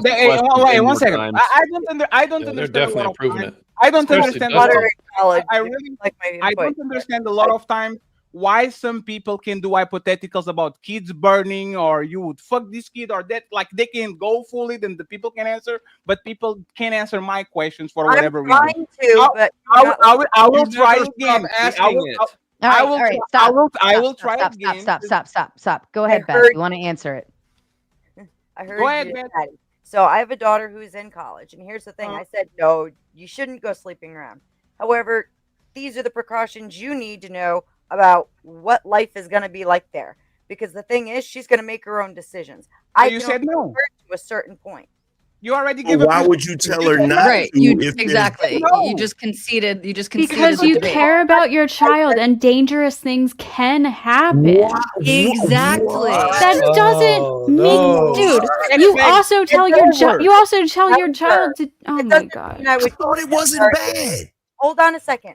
Listen, it's in my mind, not. casual sex would be sex It's not. I would just outside of advise them against it. Okay. And And- Sarah, oh, I don't would be tell them to personally- be careful. That's the whole Sarah, point. Is don't- that because No, you No, Turn no, her can't. she mic didn't. up, Beth Beth. didn't Hold on, say. Beth hold on. didn't say she. Beth didn't Yes, say I- she would say be careful and use protection. She said I said would. no. I would tell my daughter to not go sleeping around, to keep her sexual know. encounters. Right, so she shouldn't Wow. be answering. I She know. shouldn't be talking because she's not responding to Fatty's question. Is there It's- anybody who would it's- say hold yes? up. Who the fuck are you? I gave her the floor to talk. That was not Fatty's request. I don't care. Right. So you're I'm asking sorry. to Is this Fatty's show? Fatty asked a question. Clearly, nobody disagreed with the thing. But Go Beth see had a it right but now. Beth had a Go see response. it right now. I literally Fatty. said 2 words. I didn't. No, Yeah, oh, it sounds she like said both I of don't you see no said- problem with that. All right, Didn't you say before you that? guys get all stupid, you all need to take a big, deep fucking See- breath and breathe and remember See, who's the Sarah? fucking charge. Yes, sir. That's what I meant last night when I said wood sprites can lash out too. Well, I don't appreciate somebody dismantling when I've given the floor to somebody to talk and they say, well, she wasn't supposed to say anything. I gave her the fucking floor, James. But he's not wrong, Sarah. But Because the it, question does, wasn't for it you. doesn't The matter. question was It for the doesn't matter. panel. We were moving the conversation along. Learn Yes, that part of Just it. because you're the boss, not I'm because going to you're move right. the conversation along. Alexander Because says, you can, not Tally. because you're right. You What? are not right. You are just the boss. Just because No, you are the boss doesn't that's mean that you're right. That James is is right. exactly right. The point is that I gave her the opportunity to say something, assuming she would bring up another piece of it, which she actually did, and said, I would recommend no, but I'd give the reality of this is what it's like, and these are the safety precautions if you so choose to participate. I think that's an excellent shift in the conversation, Fatty, to the So realist why she measures. no? What, There's a Sarah? difference Respectfully, between respectfully. actual Why? sex One and second, Sarah. not If just somebody, what? if Angry Man or whatever says anybody that believes the sky is blue, please tell me that the sky. Like, let's talk about the sky is blue. And Beth says, I want to say something. The sky is red, and this is why. Wouldn't you say that? Fatty, Kind of like, what- Fatty, everybody stayed quiet. Nobody had a response for you. So Go we're moving the see- fucking conversation on. They didn't answer because you stopped Fatty, it. why and are says- you It's his Fatty, birthday. hold on, stop. Why are you arguing You know about what? making It's your the show, Sarah. executive- You are right. There you go. That's a good boy. Thank you, Fatty, for acknowledging that. I love you, Fatty. Yes. I was wondering how far that was going to go. All right. Alexander says, Tally, if 9,999,999 people don't have a positive or negative effect from porn and one has a bad effect, that's a net negative, right? That's a useless metric. And the question is to Tally, not for anybody else. Yeah, I understand the point. That would be a useless metric if those are the numbers that we're working with, literally, right? That would be, it would be insignificant. It would be like a complete exception. And I think I already responded to you in the chat, Alexander, but I'm not even like anti-porn. I was really more so asking her to test the consistency because she had brought it up as something that was more detrimental than casual sex. So I was saying, okay, so is it a net negative in the way that I am arguing casual sex is a net negative? But I hear your point, Alexander. But that would Fair still, enough. yeah, okay, sorry, Mhm. yeah. It's Tio says, a corn comes from societal acceptance of casual sex. LOL. Facts. That's literally Okay, it. my point wasn't even that porn is more That's detrimental not than even- casual sex. That's by a the lie. way. I already don't believe that explained for one bit. You're a feminist, are you not? Hold up. I'll My point- Well, which Are you came talking to first, me? the chicken or Yes, the you, egg? Ghost. Go ahead and Bowie. answer, Ghosty. No, I literally explained 5 times that my point was not that porn is more detrimental than No, but answer casual my sex. question, though. Are you a feminist? Yes. Do you believe that misogyny has a negative impact on society? Misogyny? Yeah, of course. Misogyny. Do you think Misogyny. that porn and the use of porn from men can have men lean more towards misogynistic traits? Porn and it can. Okay, then that would logically follow that the casual use and the very active porn being casual has a negative impact on society. You lost the debate. I said I don't know where this is coming from. All I said was It's that a literal logical entailment. porn can impact people's porn can inflict some people's minds to make them end up like crossing boundaries they don't actually want to cross, or maybe making regrettable sex decisions. I'm All right. not comparing which one is worse, porn or casual sex. I didn't ask I'm you saying that the I reason asked people that. have bad and regrettable casual sex, one of the reasons comes from porn But and Gosia, our I'm trying to- attitude I'm towards trying to sex speak in for you society. Internally, if you believe that misogyny has a negative impact, then we now have to we can now quibble on how much men do you think will take a misogynistic view when it comes to the use of porn? How many men? So speculative. And as far as because we're trying to come to I an have agreement. no As is idea. her There's statement. Her there's statement is plenty speculative. of non-misogynistic men who watch porn. That's a Come very again? common. There are a That's lot fair. of Well, that wasn't his non-misogynistic question. men who watch porn. I He's didn't saying, ask do you what think the percentage porn? it He's is. saying, I'm do asking you you what think the percentage porn you think is influences the level of misogyny in men? Yes, He's not and I saying- said yes, but he's trying to tell me that I'm therefore saying that porn is an overall Well, negative. He's trying to draw out the logical entailment. He's taking it to the Mhm. logical conclusion of what you are saying. I If understand. you okay, Go- so So how many women? Go ahead. How many men do you think are going to take on misogynistic views after use of porn? I have no fucking idea, but the 8 minority. of them. All right, so you mean to tell me if I'm trained that it's good to basically sexualize women all the time and have an expectation that they need to sexually relieve me, that's not misogynistic? I don't know what that training you're talking about is It's coming So not from. when you watch conclusions, porn, you're sir. going to sexualize women. Is that not the case? That's It's the whole logically point of follows. that's the whole point of porn, though. That's why you step in the room. Also, You can look at women Right? sexually without being misogynistic to them. You can have It's sexual sexual- desires for not women without according being to feminism. misogynistic. Not That's what according to sexuality feminism. is. Not according to feminism. No, So that is let not me not get this according to. straight. Let me get this straight. If I make sure I understand you correctly, if Mhm. I'm a man and I'm constantly watching porn, it's not going to lead to me sexualizing women more. The more I watch it, When did I ever say that? I'm asking you a question to clarify. You If you're answer the watching question. porn all the time, sir, then you're not actively engaging. So I'm with asking women, Ghosty, and can I get therefore Ghosty to not answer, please? sexualizing them. So If so, are we? Yeah, that are we talking about an You average guys are porn talking watcher? right past each other. Right past No, each she's other just not right answering now. my question. Come You guys are coming James, from- we're Hold both on, James hold on, are hold on, equal hold on. rights. Enough of the peanut gallery. James and Ghosty, please finish your thoughts to each other. I'd like to let this hash out, please. So when you ask about all these people watching porn, are we talking about average men who watch porn, or are we talking let's about just say porn you're an average addicts? man who watches a pornographic image. Okay.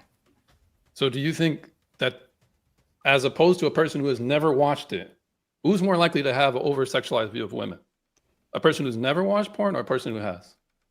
I don't think I could make a difference there. It might be either or.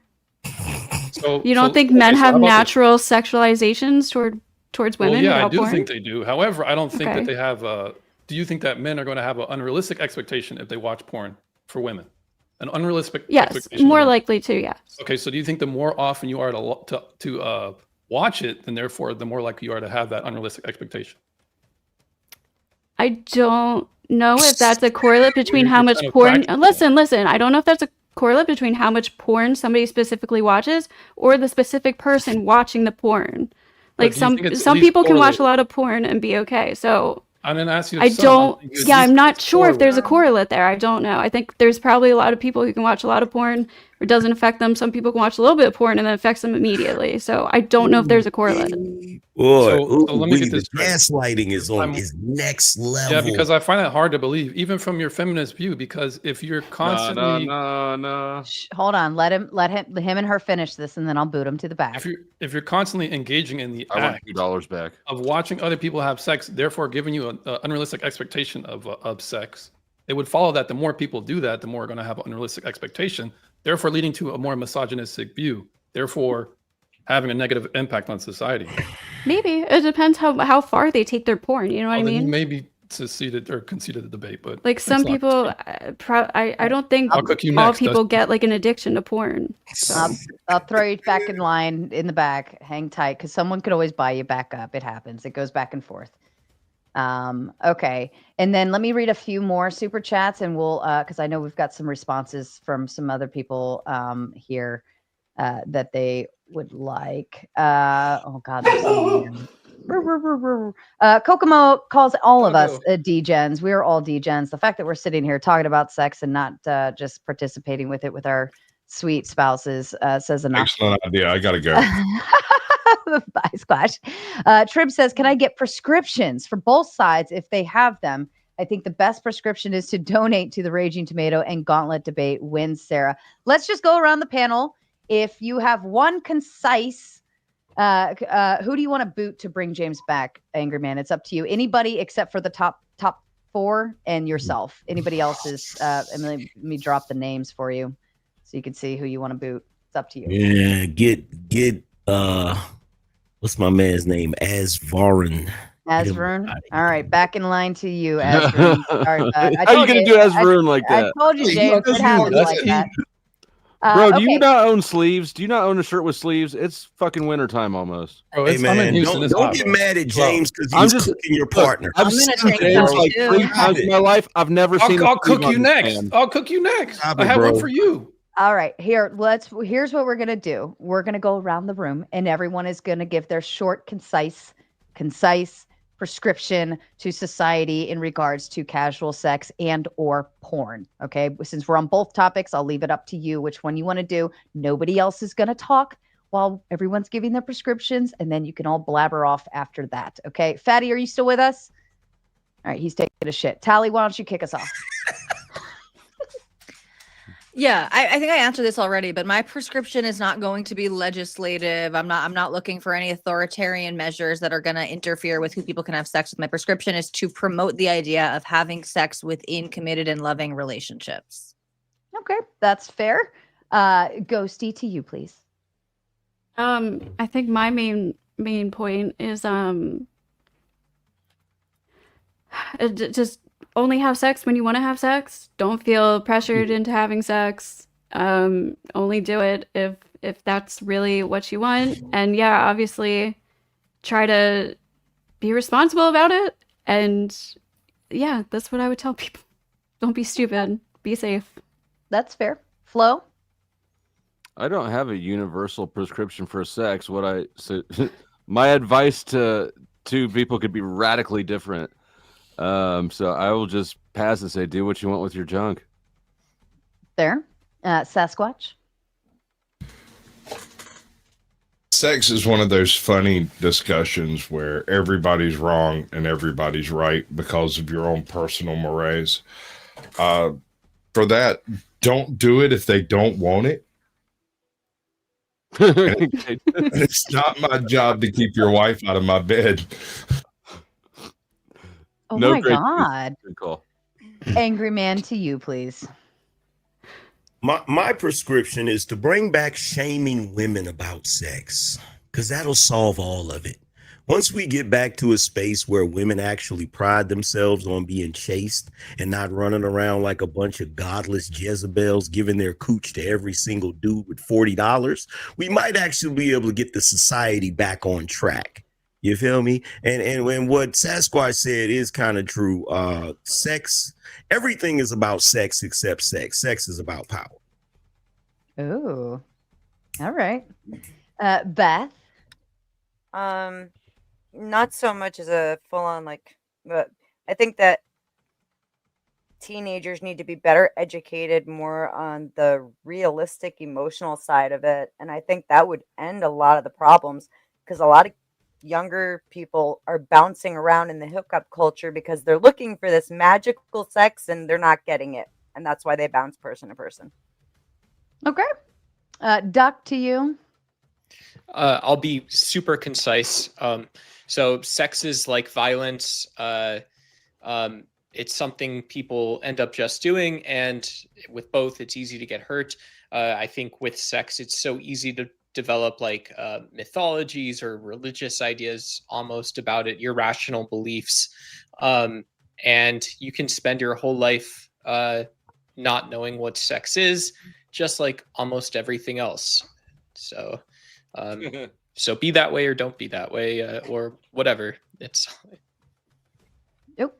Oh, I think Fatty did say he was gonna head out at some point. Maybe he's Big not poop. done. He was a big shit. Okay. And then James, to you, please. Okay, unlike my libertarian cohorts here, bring back negative stigma, as Angry Men said, ban porn, overturn no-fault divorce, get rid of welfare, ban abortion. Okay. Jesus. That's a lot, Yes, but that's sir. fair. That's We fair. already That's got Roe v. Wade $10 overturned. It's only a matter of time. $10 Whose well dick spent, is it that- James. Salute to you, buddy. Let's see. Okay. All right. Alexander asks, Atali, you keep saying people regret it, but for how long? How much effect does this have in their life? Or is it a transitory effect that passes? That's a good question. Yeah, again, it's going to depend on the person, on the experience. It's not a guarantee that it's going to last for someone's entire life. And also it could, depending on what happens. So it's not, I can't give one answer that is going to universally apply to every person in every scenario. Tally, what does he mean by He did. transitory? Something that can change throughout time. Basically, it could be a fleeting feeling. All right. Does anybody have a disagreement with that or a pushback or a different answer? Yeah. I mean, I think there's lots of different perspectives on sex. People like Madison Riley and Riley Reed, and I forgot all their names, but they came out and they started as soon as you were allowed to start podcasting and stuff. They talked about sex. They talked about a lot of them either sort of like wild days when they were younger or sexual violence when they were younger. And so I don't think that sex is just a fleeting feeling for everybody. I think for some people it's something you do with people. And I don't know what the difference would be. Well, it seems to have a I more hope negative so. impact on women. It has a negative impact on women. That's why feminists are always arguing or complaining, belly aching about body count. Based on Wait, what, yeah, James? no, hold on. I don't. Because men generally just don't want to wife up Actually, hoes. though. It's that simple. But actually, I'm actually asking, like, based on what? Based on what? Not- Based on male opinion. I mean, that's just not true. The casuals. Hold on. Wait, give me a Casual sex Jeb, literally Jeb, built let me the finish this with grievances James of the real red quick. pill. The Hold on, hate, money pill you hold guys on, bitch about. reasons we have Shut so far- up. Doc, please finish your thought, and Jeb, then you can add in. The two reasons we have is because men don't want to wife up hoes, and because of the male thought process. This is why women get damaged from sex. Does that make any sense, James? Yeah, it does make sense. James and it would Ray, still follow the prompt. JRG. It would still follow the prompt. Which type Oh, of sick, thought? bro. Cool answer, bro. I mean, does you have an actual argument or what? Yeah, I do. All right, so go ahead. Are you reading? Are you reading right now, James? The entirety looking of at your grievances face. of Go the ahead, red Jeb. pill and people who bitch about women being hoes and Okay. women needing to be accountable, all of those grievances come from casual sex. The 80-20 rule that Angry Man cited earlier was a fucking Tinder study. It's not real, but it's only real in the context of a highly selected casual sex environment. And so your entire grievance structure that you guys complain about on the internet is casual sex. So obviously it's a detriment to men because it's something that has personally affected you guys enough to where you're now preaching the evils of it on an online debate, which is fine, but don't say it doesn't affect you. All I'm right, so not let's saying you guys are demonstrate this crying like like this, sir. babies, but it affects you. Let's see if this is true. or It not. only affects the men So who the are not studies that they getting that do based strain. on dating apps are not real data. That's what you're saying. It wasn't Yeah, a the study. It was Tinder- literally just looking at analytics of Tinder, one. Yeah. But two, yeah, no, that's not indicative of the entire What was your sexual market. What was your first point, Mr. So Steele? basically, in order for me to gather data, I have to have a grant from I guess the Rockefellers or something, and have Maybe a wider PhD. sample size. No, yeah, it's a methodology issue, not a funding issue. Okay, so we don't. So let's just say, for argument's sake, let's say that you're 100% right, and that's true. We don't see the effects of that in the real world. No, not really. When you look at real world dating like studies, they show that people generally just pick in their economic class. They don't actually reach that hypergamous. I mean, they're generally dating and marrying in their own economic class. Casual sex tends to be pretty much regardless of your economic class, because it's a lot about perception. It's kind of that hood rich concept where if you can look rich enough, you can get what you want and you can get out of there. Like, none of the actual data seems to represent this idea that 80% of women are only selecting 20% of men. It actually seems to be that women select the men that are around them. So based on that logic, then that would mean the incel community that Dusty was referencing earlier doesn't exist. What? No, I mean, the incel community exists on a false perception that they have no chance, but casual sex contributes to that. Casual sex culture created the incel community because they saw guys How having is that the casual case? sex and they assumed that it was them being successful with women. That's that they a didn't huge leap. That's a huge leap. That's no, sir. that's saying that their like, grievances I are saw based two on the things. 80-20 I saw two like things. that. It's just That's true. not where their I saw grievances two come from. things. It comes from, it's inherent. What's the inherent grievance? The fact that I could potentially be fathering somebody else's child. I don't need data for that. I just need a suspicion. Wait, so you're not the cuck? That's surprising. No one, most men don't want to be a cuck. I don't know about you, but most men don't want to be. Doug taking Well, shots. that's the point. I don't think that's what built the incel community. Well, I mean, one at a time. Happy to answer anything. Hold on. Let me interrupt for just a moment. Anybody watching over on Fatty's side, he's still live, and I always have that fear factor after somebody leaves. If anything happens here on the stream, I cannot control his end or unfuck whatever happens. So I'm going to go ahead and remove his stream. If you want to continue watching, we are over at the Gauntlet. That's at the Gauntlet Debate. That's where you can continue watching, or head over to the Raging Tomato, and there's a post that will redirect you there as well. Thank you for hanging out with us, and we love you so much. Bye-bye. Okay, Angry Man, I'm sorry I interrupted you. My bad. So basically what you're telling me, Jeb, is that the 80-20 rule is bullshit. Yeah. It is amazing how y'all come online and gaslight the shit out of people. It's not a gaslight. Look Who do around. most people marry? Most people marry people their own. It absolutely is gaslighting. It absolutely is. You're Because gaslighting right now. Angry man, literally just got hold through. on. Really what he's saying is that it's artificial. So he's saying this is real data. This is really what the analytics on Tinder are showing. But he's saying this is what you find when you get this artificial this environment that is intended for casual sex, where it is literally devised for you to swipe based only on someone's appearance, not knowing literally anything about them. And so when we put people in these circumstances, then yes, most of the women end up swiping for a small minority of men. But he's saying without these contrived conditions, women actually do tend to just marry the men that are around them. They don't tend to have the same standard. Fair enough, but couldn't I argue that because we now live a more internet social interaction, can't I argue that the way people are interacting with each other in the dating scene is just like how they're doing on that app, basing their choices on superficial things? Data doesn't seem to bear that out. Like I said, I mean, not that people will pick on superficial things, but it's more than just what they pick on when they're on Tinder, right? Because Tinder is designed, it's essentially like an app where you swipe right on cars that you like and left on cars that you don't, but you never see a price tag, right? You have no idea what the investment necessary to be with this person. Yeah, but the reason why it's you just see how tall they are and how hot they are. One at a time. At this point, I'm not even talking about Tinder. I'm talking about what dating has evolved into in the modern day. I'm talking about what people are actually doing out here. Because wouldn't you agree that a lot of people are meeting online or meeting on the internet? Yeah.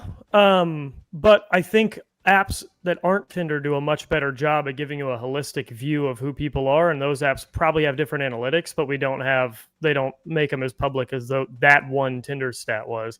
And two, a lot of people are still meeting their partners at work and at church and at school, at wherever they frequent. That's still the most common way to meet your partner. Well, that is just like interest groups.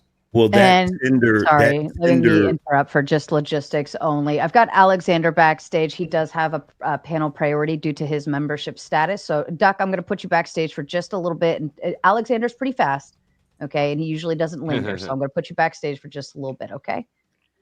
Go ahead, gentlemen. I apologize. That Tinder, that particular data that came from Tinder, you do realize that wasn't the only dating app that they pulled data from that bared that out, right?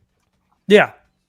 But it was a long time ago before a lot of the other apps made it a lot stronger. Like Hinge, for example, implemented a lot more shit in response to data like that to give people a better view of the people that they're trying to match up with. And what was the results of that? I don't think they've published data since. I don't Why are know. we- They claim that they obviously claim because it's their USP that they have a better mix and whatnot. But I mean, we can't trust them at their word. Do you realize that? Do you realize that the recent breach in that Goofy T app that they had actually bared out data that was strikingly similar to the 80-20 rule? You do realize that, right? That was recent. The T app, That's true. like the one That was where they're recent. just wasn't the T app just an app where they went to complain about exes and shit? Was that a Yeah, but it dating app? basically It implies that they're was sharing the same originally, men. but what they ended up doing, what they found out they were doing, they were actually using it like a dating app. So when the women would go up there and complain, if there were multiple women complaining about one particular guy, those women would start going into his inbox trying to get with him. Okay, But that's this- again. this- This not like That's not at hilarious. all emulates the way that people date in real life. Like it Oh, just yeah, but the what I'm problem saying with to what you, you're trying to what I'm saying to you is this. What I'm saying to you is this, right? Of course, there's still a portion of people that still do things the traditional way. I'm not saying that doesn't exist. What I'm saying is when they had that data breach and the guy put the data out, the dude that actually hacked it, he put the data out, it bared out the same thing. The vast majority of the women, if what they noticed is if one dude was getting complained about by a large number of women, that guy ended up getting a lot of women in his inbox trying to get with him, which is basically the freaking 80-20 rule. The fact that you have a large number of women that are always pursuing a small portion of the men. I just don't see how those two square. That's like such a unique circumstance. This is the issue is we're looking at only data that has this massive selection bias and a ton of other issues with it that make it really unreliable to like broader data sets from other apps and other ways of meeting online, because the dating apps like Hinge and Tinder are not the only way to meet online, obviously. Selection bias, you literally said yourself, and we all know it was a dating app.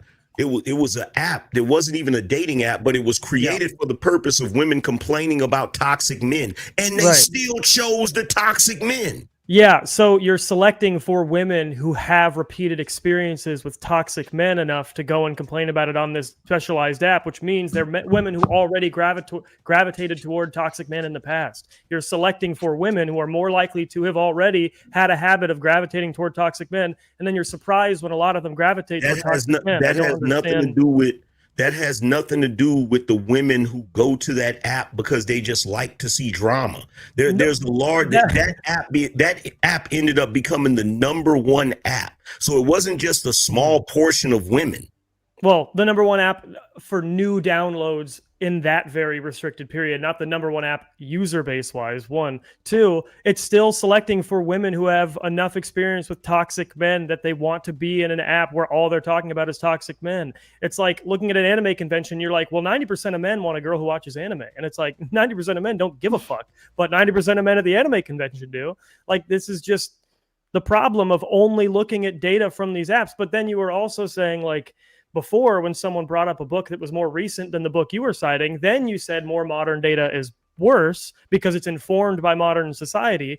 But why do we use Tinder analytics then? That is as informed by modern society as it could possibly be. Why don't we just look at the actual data on who people end up with in long-term relationships, which shows they end up with who they're around, who's in their circle, and even when they meet people online, they still end up with people who have a similar socioeconomic class to them and have similar values, sort of religiously, socioeconomically, and like culturally.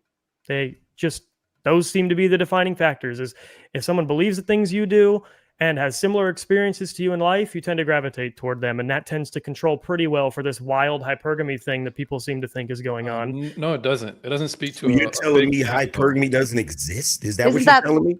Isn't that So like now confirmation the 20 bias? rule doesn't exist and hypergamy doesn't exist. No, hold on. Like, hypergamy exists in some groups pretty profoundly.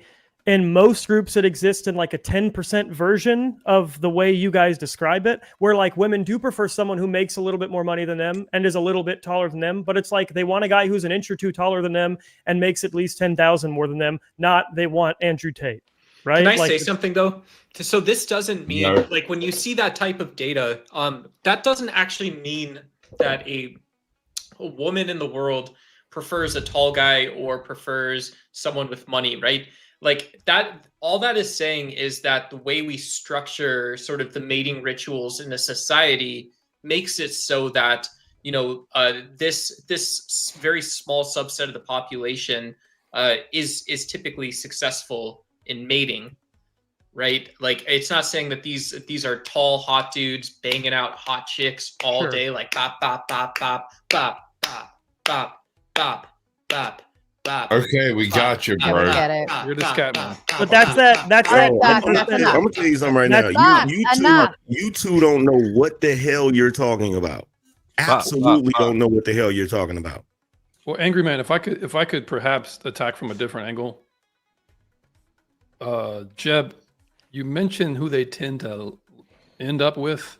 Does the data that you're looking at, does it mention anything about their partners in between that? From not the direct data I'm citing, no. Okay, well then there's a gap because the hypergamy doesn't just speak to who you end up with. It's also who you're trying to negotiate to get to and what you can't get. A lot of women might want a man who's a certain level. That doesn't mean they can acquire it. So sure, they're going to settle down with the beta bucks. Sure, they're going to settle down with them. Oh my god. So I mean, if the beta bucks are the ones consistently getting the women, after they're how are they I the mean, beta sure, bucks? Oh my God, are you serious, bro? Look at the average married person or average person dating. We don't even have to talk about marriages. Just look at people in relationships. They're average people. Okay, so first of all, here's the thing. When I brought up the 80-20 rule, right?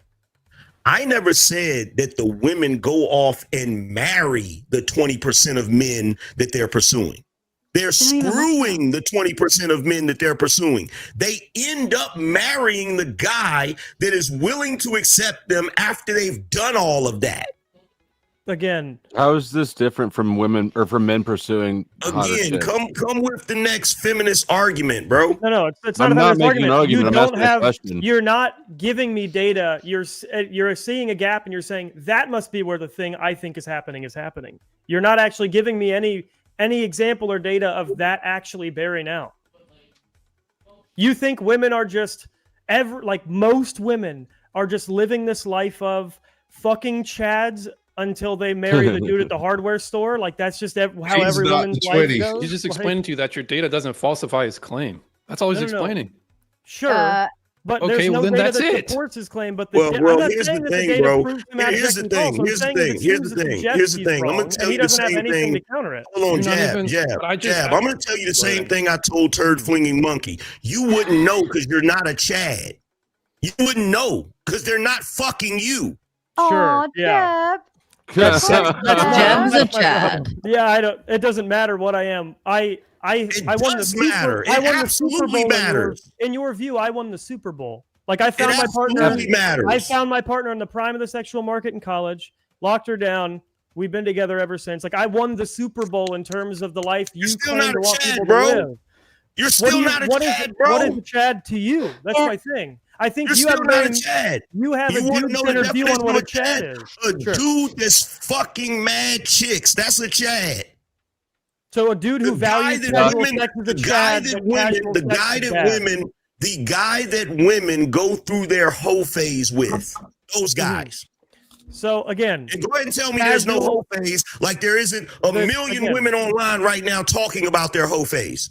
Lots of dudes who get fucked a lot are literally straight up losers and not even the most attractive, aren't the richest. Like lots of them are very broke, just like unsuccessful men, and they get a lot of pussy. Yes. The most persistent they men pursue tend to be it the most instead of just reading books and theorizing. Exactly. Yeah, no. So my thing is, your definition of Chad is really funny because you say that casual sex is this great ill of the world, but that your idea of a Chad, right, is a guy who values casual sex so much more. That was a descriptive claim, not a normative one. He wasn't making a value judgment.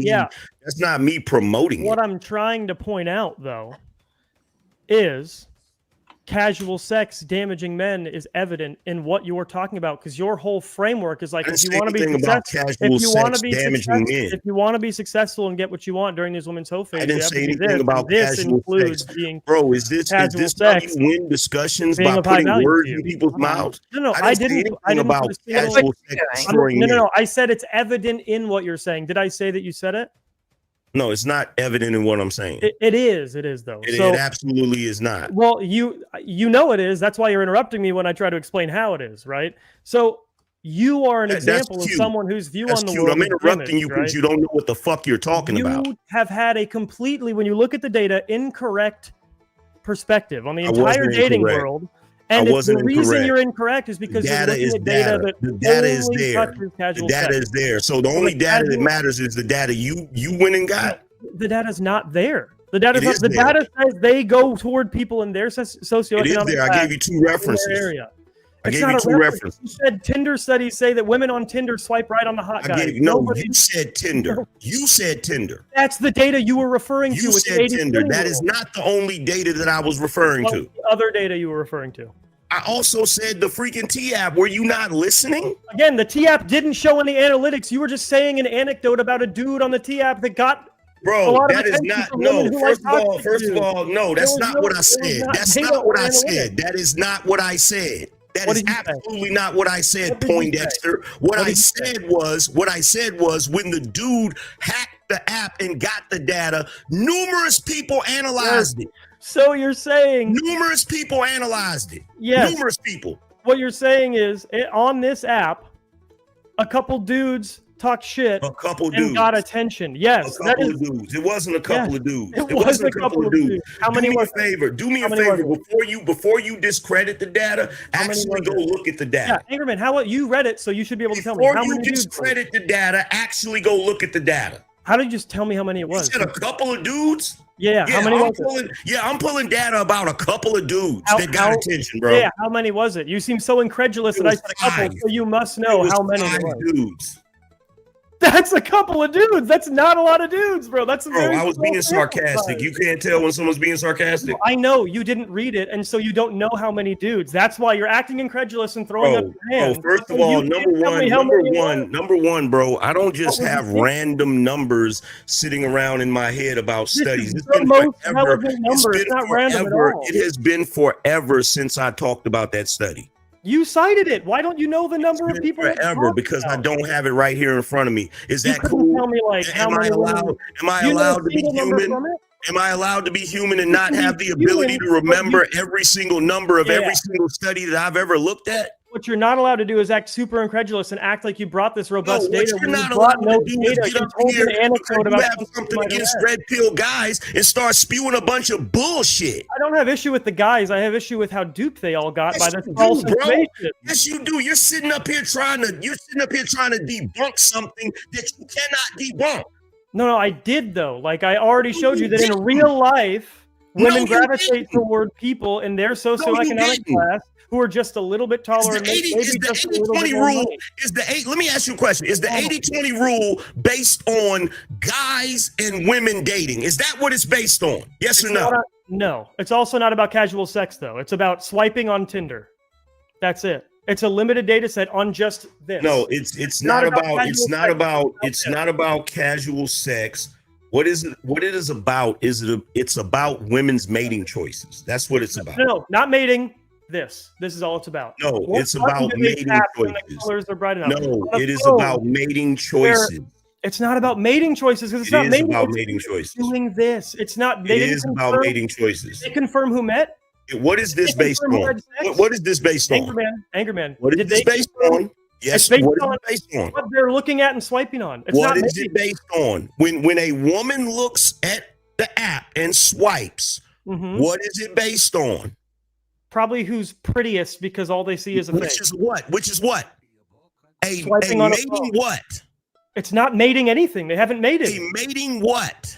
Nothing. It's a mating nothing. It has nothing to do with mating choice. So when they're swiping on a person that they like, that they could potentially link up with and have sex, you're telling me that's not a mating choice? No. It's a preliminary choice that might lead to a mating choice in the future. You win. You got it. I mean, I'm just You Yeah. win. they confirm who You met, win, bro. confirm who had sex. Okay. You win, bro. All Okay. right. And Weevil paid to drop James and bring her up. So I'm going to skip. Hold on. Oh my God, my mouse is not working. Hold on. Skip that. Hold on. Getting there. Sarah, I have to tap out also, so you can probably bring someone else up too. Yeah. Did you want to give your final thoughts? And then I do have a question to the panel, and then we do need to get through some super chats.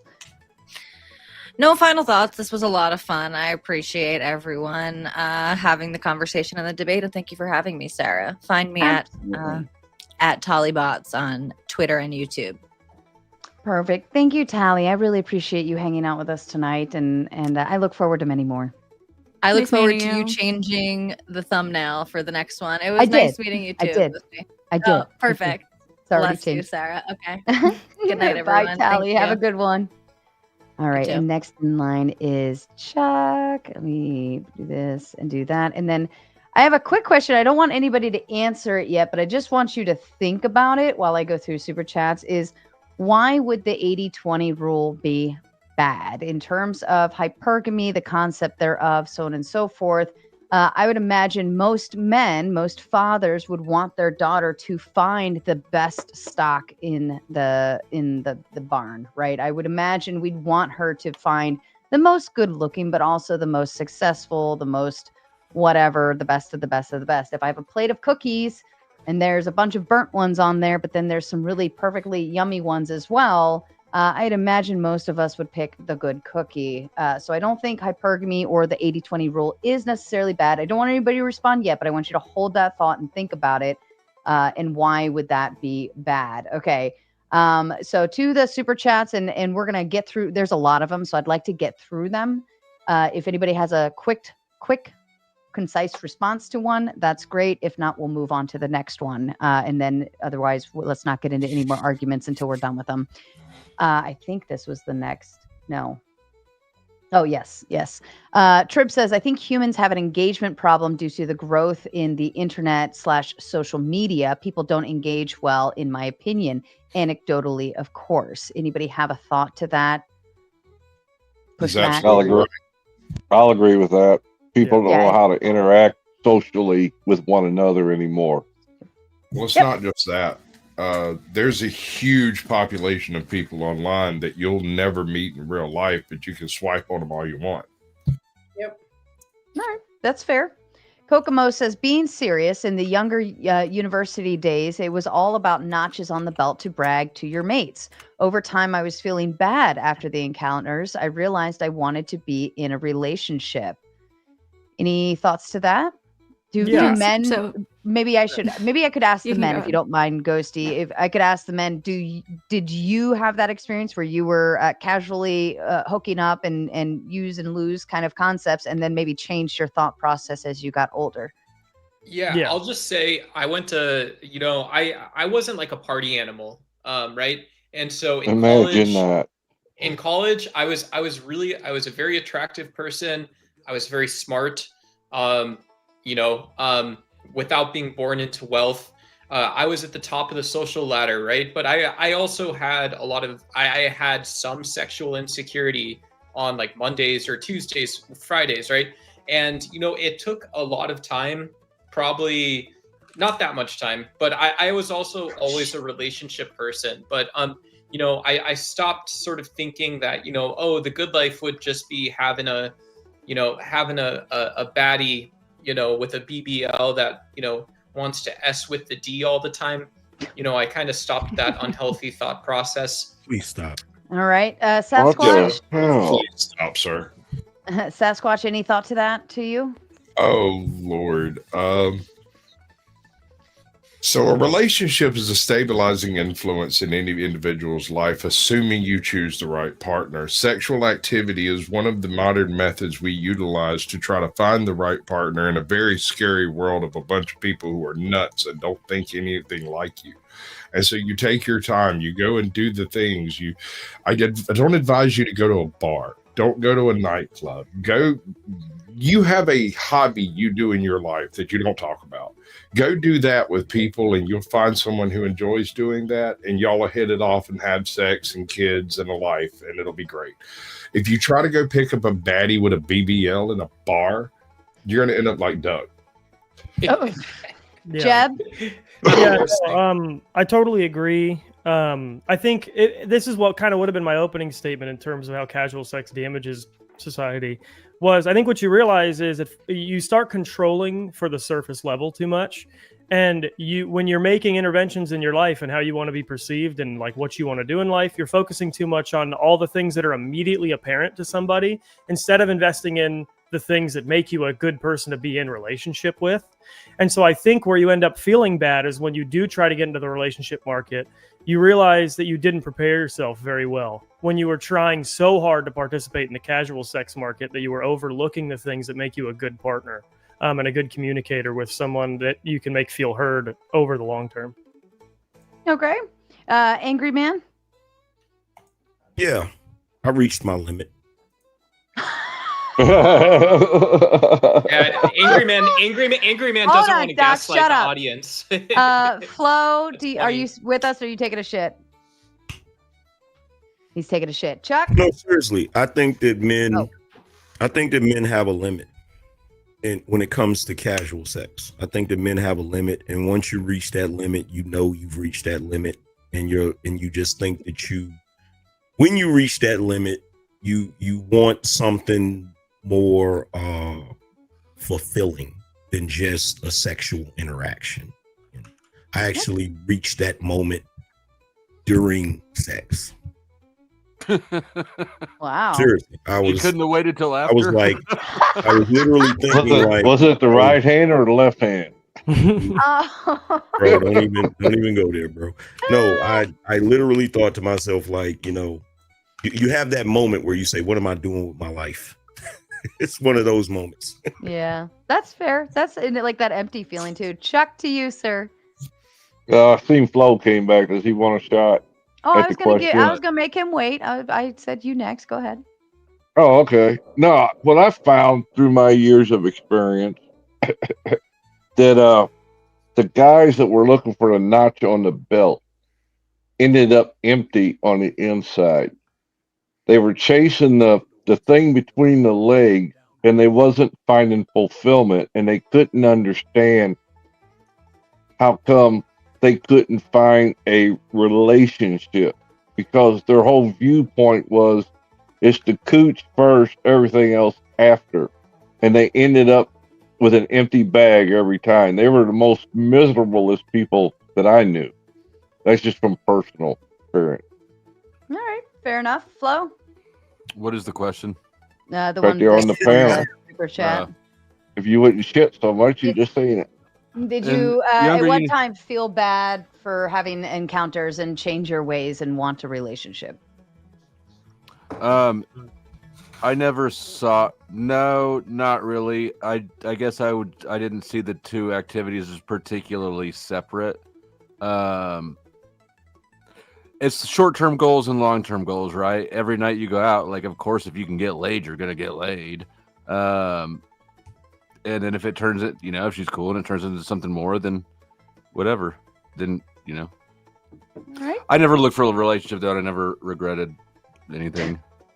Fair enough. And Ghosty, I think you had a response. You wanted to chime in on it. Just quickly, like, I agree that only engaging in casual sex for most of your life or your life won't lead the majority of people to a fulfilling life. But I don't think that means that casual sex in general is inherently bad. Most people, even here, have talked about, I used to do casual sex, whatever, and then I got to a point, then I matured, I got into a relationship, moved on with my life, blah, blah, blah. So it's not like people in casual sex overall aren't able to move on and end up in healthy, happy relationships. Therefore, I don't see an overall detriment. Okay, fair enough. Alexander asks, Angry Man, most guys aren't like you. The question is, have you ever been treated like a piece of meat? Just wondering if you speak from experience. Well, number one, you're 100% right. I can't expect most guys to be like me. I'm fucking awesome. As far as the other part, of course, I've been treated like a piece of meat. You gotta have meat to be treated like meat. You feel me? I enjoyed We it. got the beef. We got the beef over here. You feel me? So Went back to that commercial. Where's the beef? And Kazak says, another great stream. Thank you. And thank you, Kazak. What do you got? Like 27, 26 more days? Trib says, wait, James, you're saying porn is overriding all of the learned behavior that predates it. Can we please stop conflating? James is currently backstage having to wait. But does anybody want to offer pushback on that? Yeah, I will. I think I don't see why, if you were an alien, if Trib and I were aliens and we came to Earth and you saw, adult entertainment for the first time, why wouldn't you think that this is a form of education or something practical, something game theoretic, even teaching people about something? And so is porn perfect? No, there's lots of problems with porn. I'm sure you can go find them, but that big bucket of lots of problems don't apply to every single piece of pornography or every person that works in the industry. So I think put James is Kazak right on too. probation. Yeah, he said He dropped some slurs. things. Yeah. He said some TOS. slurs, and that was his third time in a row that I had to tell him that he can't say Kazak, those homie, words. I would never do that to you. We had to lying. completely reset an entire show and lose all the views on it and everything because I had to delete everything after. It was the last Throwdown Thursday. what happened? You were here, or maybe you had already. You know what, Angry Man, you like fell off I that left. night. Yeah, because we had gone Or for you like fell asleep. 9 or 10 Yeah, hours. because I was trying to. Because I remember. I wonder what happened to that show because I was trying to go back and look at the replay. Yeah, it's on the video tab now because I had to cut like the last hour, 2 hours because the slur was said. But it's under the video tab now. Okay. Can you pull up Yep. Lady Katie's comment? I was wondering Where? the same thing. Educational. You seen some of those genres and some of that shit that goes on? Like, They're not educational. I don't know that anybody needs to learn how to do most of the shit. Oh yeah. I don't know, man. I don't know. I can tell some. Hold on, Doug. Let me try this. Some I'm of those on your fellas side and with ladies this are one. masters of their craft. I will tell you. I'm what. on your side with this one. Yes, I agree. If aliens came to this planet and looked at our media and saw pornography, would probably look at it just like he said, in a game theory aspect of education. And is it not ultimately? It teaches you how not to do a million different things. Don't. If you learn how to fuck from porn, how she's not gonna be really trouble. mad when you spit in her mouth. Oh, Yeah, well, maybe. you're in trouble. Alexander Exactly. says number of men who were misogynistic before porn existed, 160%. Number of men misogynistic today after porn existed, less than 100%. I'll let the numbers speak for themselves. Any thoughts? I'll start with you, Anger Man. No such thing as 160%. No, he's right. That's I'm trying science. to That's figure out science how right do you there. get 160%. Maybe Yeah. it was data. it We could have been have a data. typo. It could have been a Bipolar. typo. No, I think he's just doing a meme. I think he's just joking. Yeah. All right. And then Trib says, oh yeah, go ahead. And for the record about aliens, if aliens came down here and looked at that, they would stare at it the same way we stare at a freaking bug humping another bug. They would look at it for a while and then they would go on about their business, bro. Bugs aren't intelligent, sir, and they don't set up databases of entire freaking internet search histories. Of And to an alien that can travel here, that can bend space to come here, I you're just understand. as dumb as a freaking insect, bro. I think Okay, they I would, feel that way they would about think, God, but yeah, they would probably think we are primitive in a Very lot of primitive. ways. Yeah. Trib says, seen my mom, auntie, female cousin, past partners versus the sleuths on screen. I don't know which of the two engagements I should pick to shape my future behavior. Guess Fair what? enough. I got news for you. What? The two groups are not separate.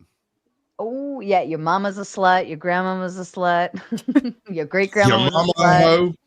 How are you going to set yourself up like that? No, I think that's actually a really good point, but I think you're using it the wrong way. They are no different, but you should probably just not treat people you see on a screen as like not the same as your mom and your aunt. Unless Correct. they're there, and consider what got them there, you know, instead of just being unless like, they're there putting a 2-liter in their pussy, and then that's what they're there for.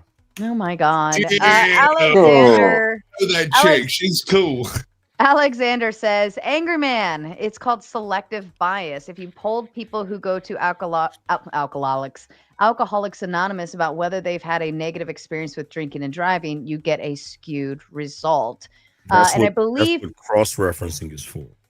Well, I believe the studies have popped up, and it shows that it's like an incel narrative about the 80-20 rule. Somebody dropped it in the back chat. But again, I don't even know if it's a bad thing. I feel like if you want to be selected, then make yourself be selectable, right? But the thing is that's why I asked Jab, and he gave the right answer. The 80-20 rule didn't originate with dating. Like the 80-20 premise, it's a thing that pops up in numerous things we do. It's almost like the damn Fibonacci sequence. It just shows up over and over again. And it happened to show up in dating, like whether you like it or not, guys. Is misandry or what's it called? When Hypergamy. women hypergamy, right? How is that different from men pursuing hotter chicks? Isn't it mate selection across the board? Yeah, and not every guy ends up with the superest hottest chick, right? Even though that's I mean, I'm not resisting it. I'm just curious about it. Oh, no, not I'm not gonna arguing take your tomato out of bed for eating crackers, especially if I'm the cracker.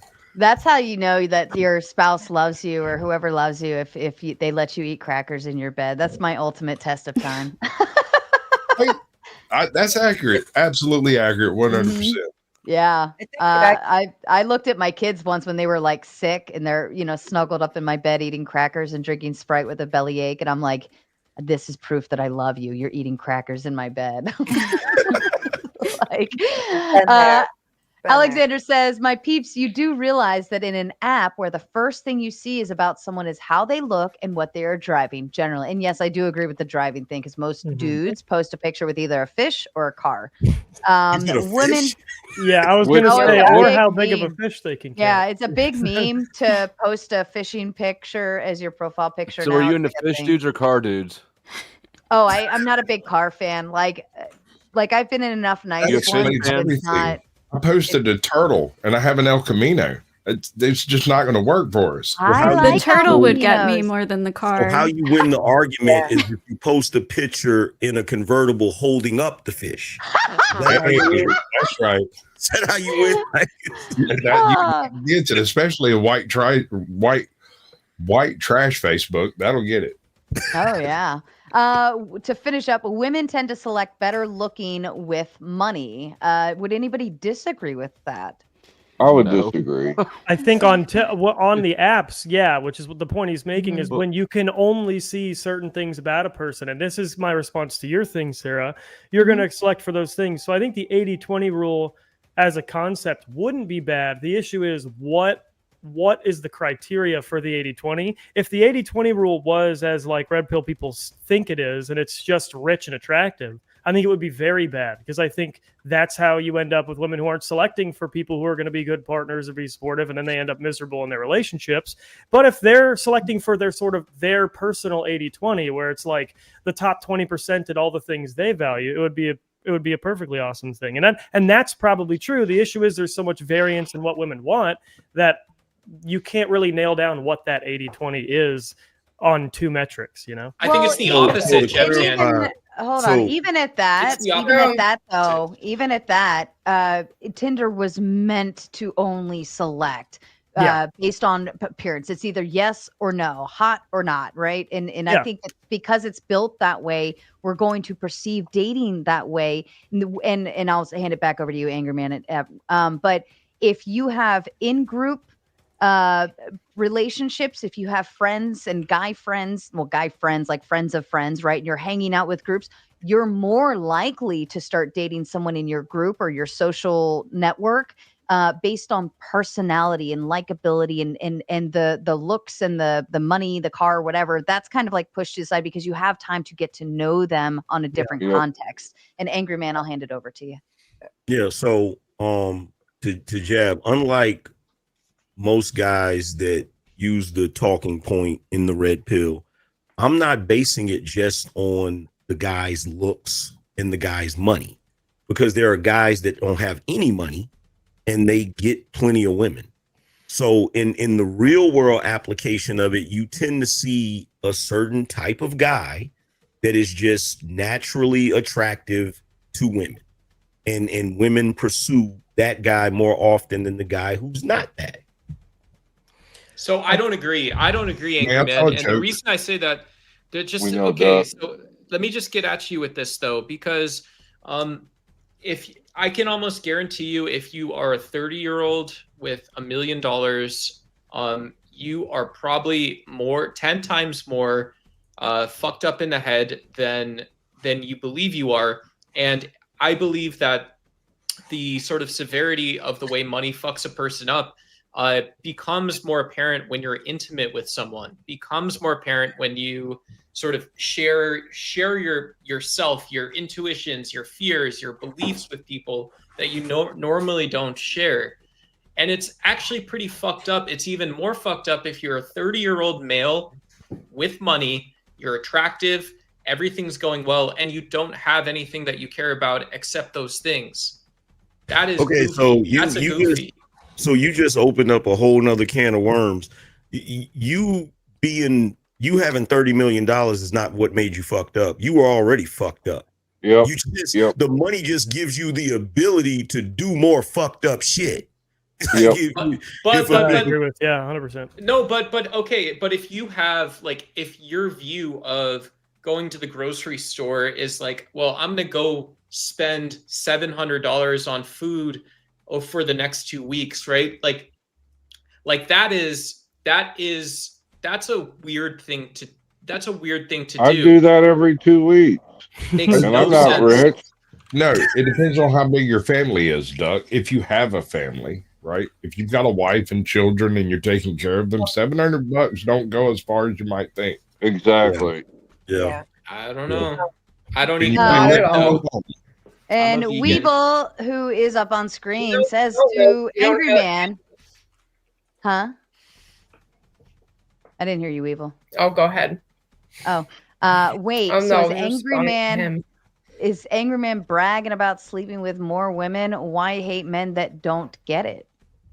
And okay, so that whole statement is crazy. I don't even know how to dissect that, because number one, I wasn't bragging about sleeping with more women, present tense or future tense. I'm a married guy, number one. I was asked, she asked a question about casual sex, and I was talking about when I was younger and how I reached my limit as a young man. Now, did I get my share when I was young? Absolutely. But I'm married now, so that came to a stop. As far as hating on men that don't get it, I don't hate on men that don't get it.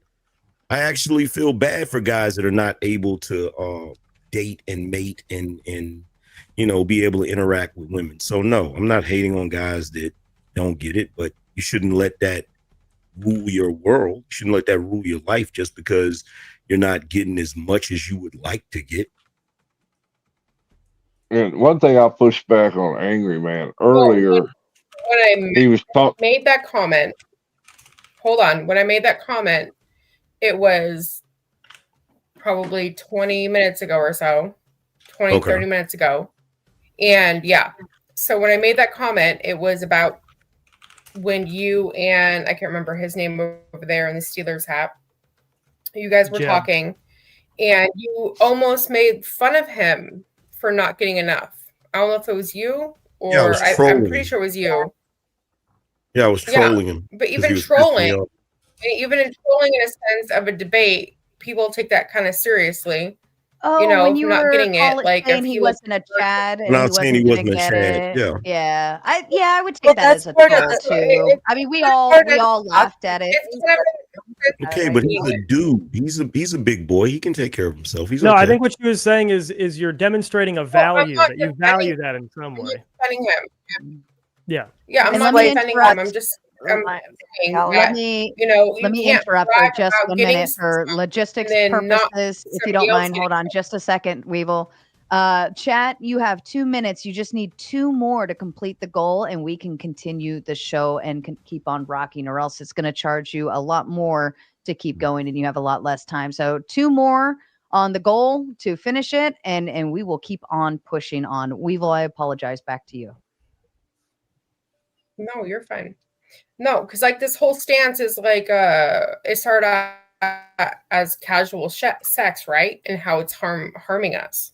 So you stating that, you know, even in your past, I know you're married, even in your past, you had a bunch of casual sex, casual relationships, whatnot, and then you want to make fun of somebody that's not being a Chad. So how is that making your argument in the end of it not harming society or it harming society?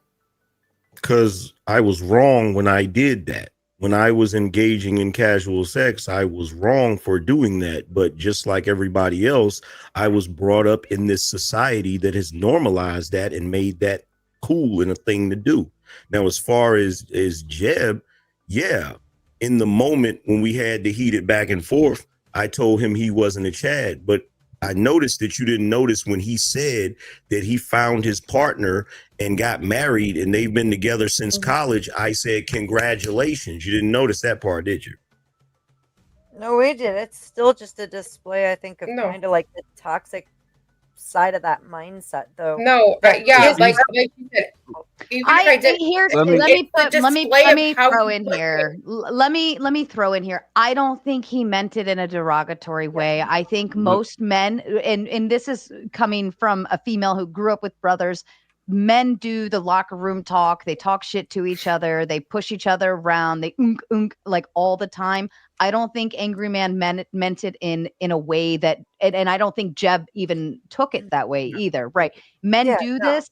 They interact. If that hurt him, he deserves to be hurt. No, but I do agree with what they're saying though. I'm glad I didn't tell the other joke that I was going to tell. I was getting ready to say that Powder Dusty was currently inside of a box. Like I was waiting for a way to, you know, line up a coochie joke, but I was trying to figure out where I could. I'm glad I didn't. That would have hurt my fucking You feelings. still can. Nobody cares. Look, nobody. We know the people that are on this panel, right? Like when I bring up the toxicity of the mindset of that ideology, I'm talking to, like, there's an entire group of men out there who really are fucking like hard on themselves, believe they're going to be alone for the rest of their lives, and are flat out miserable because of this thought process that goes on, right?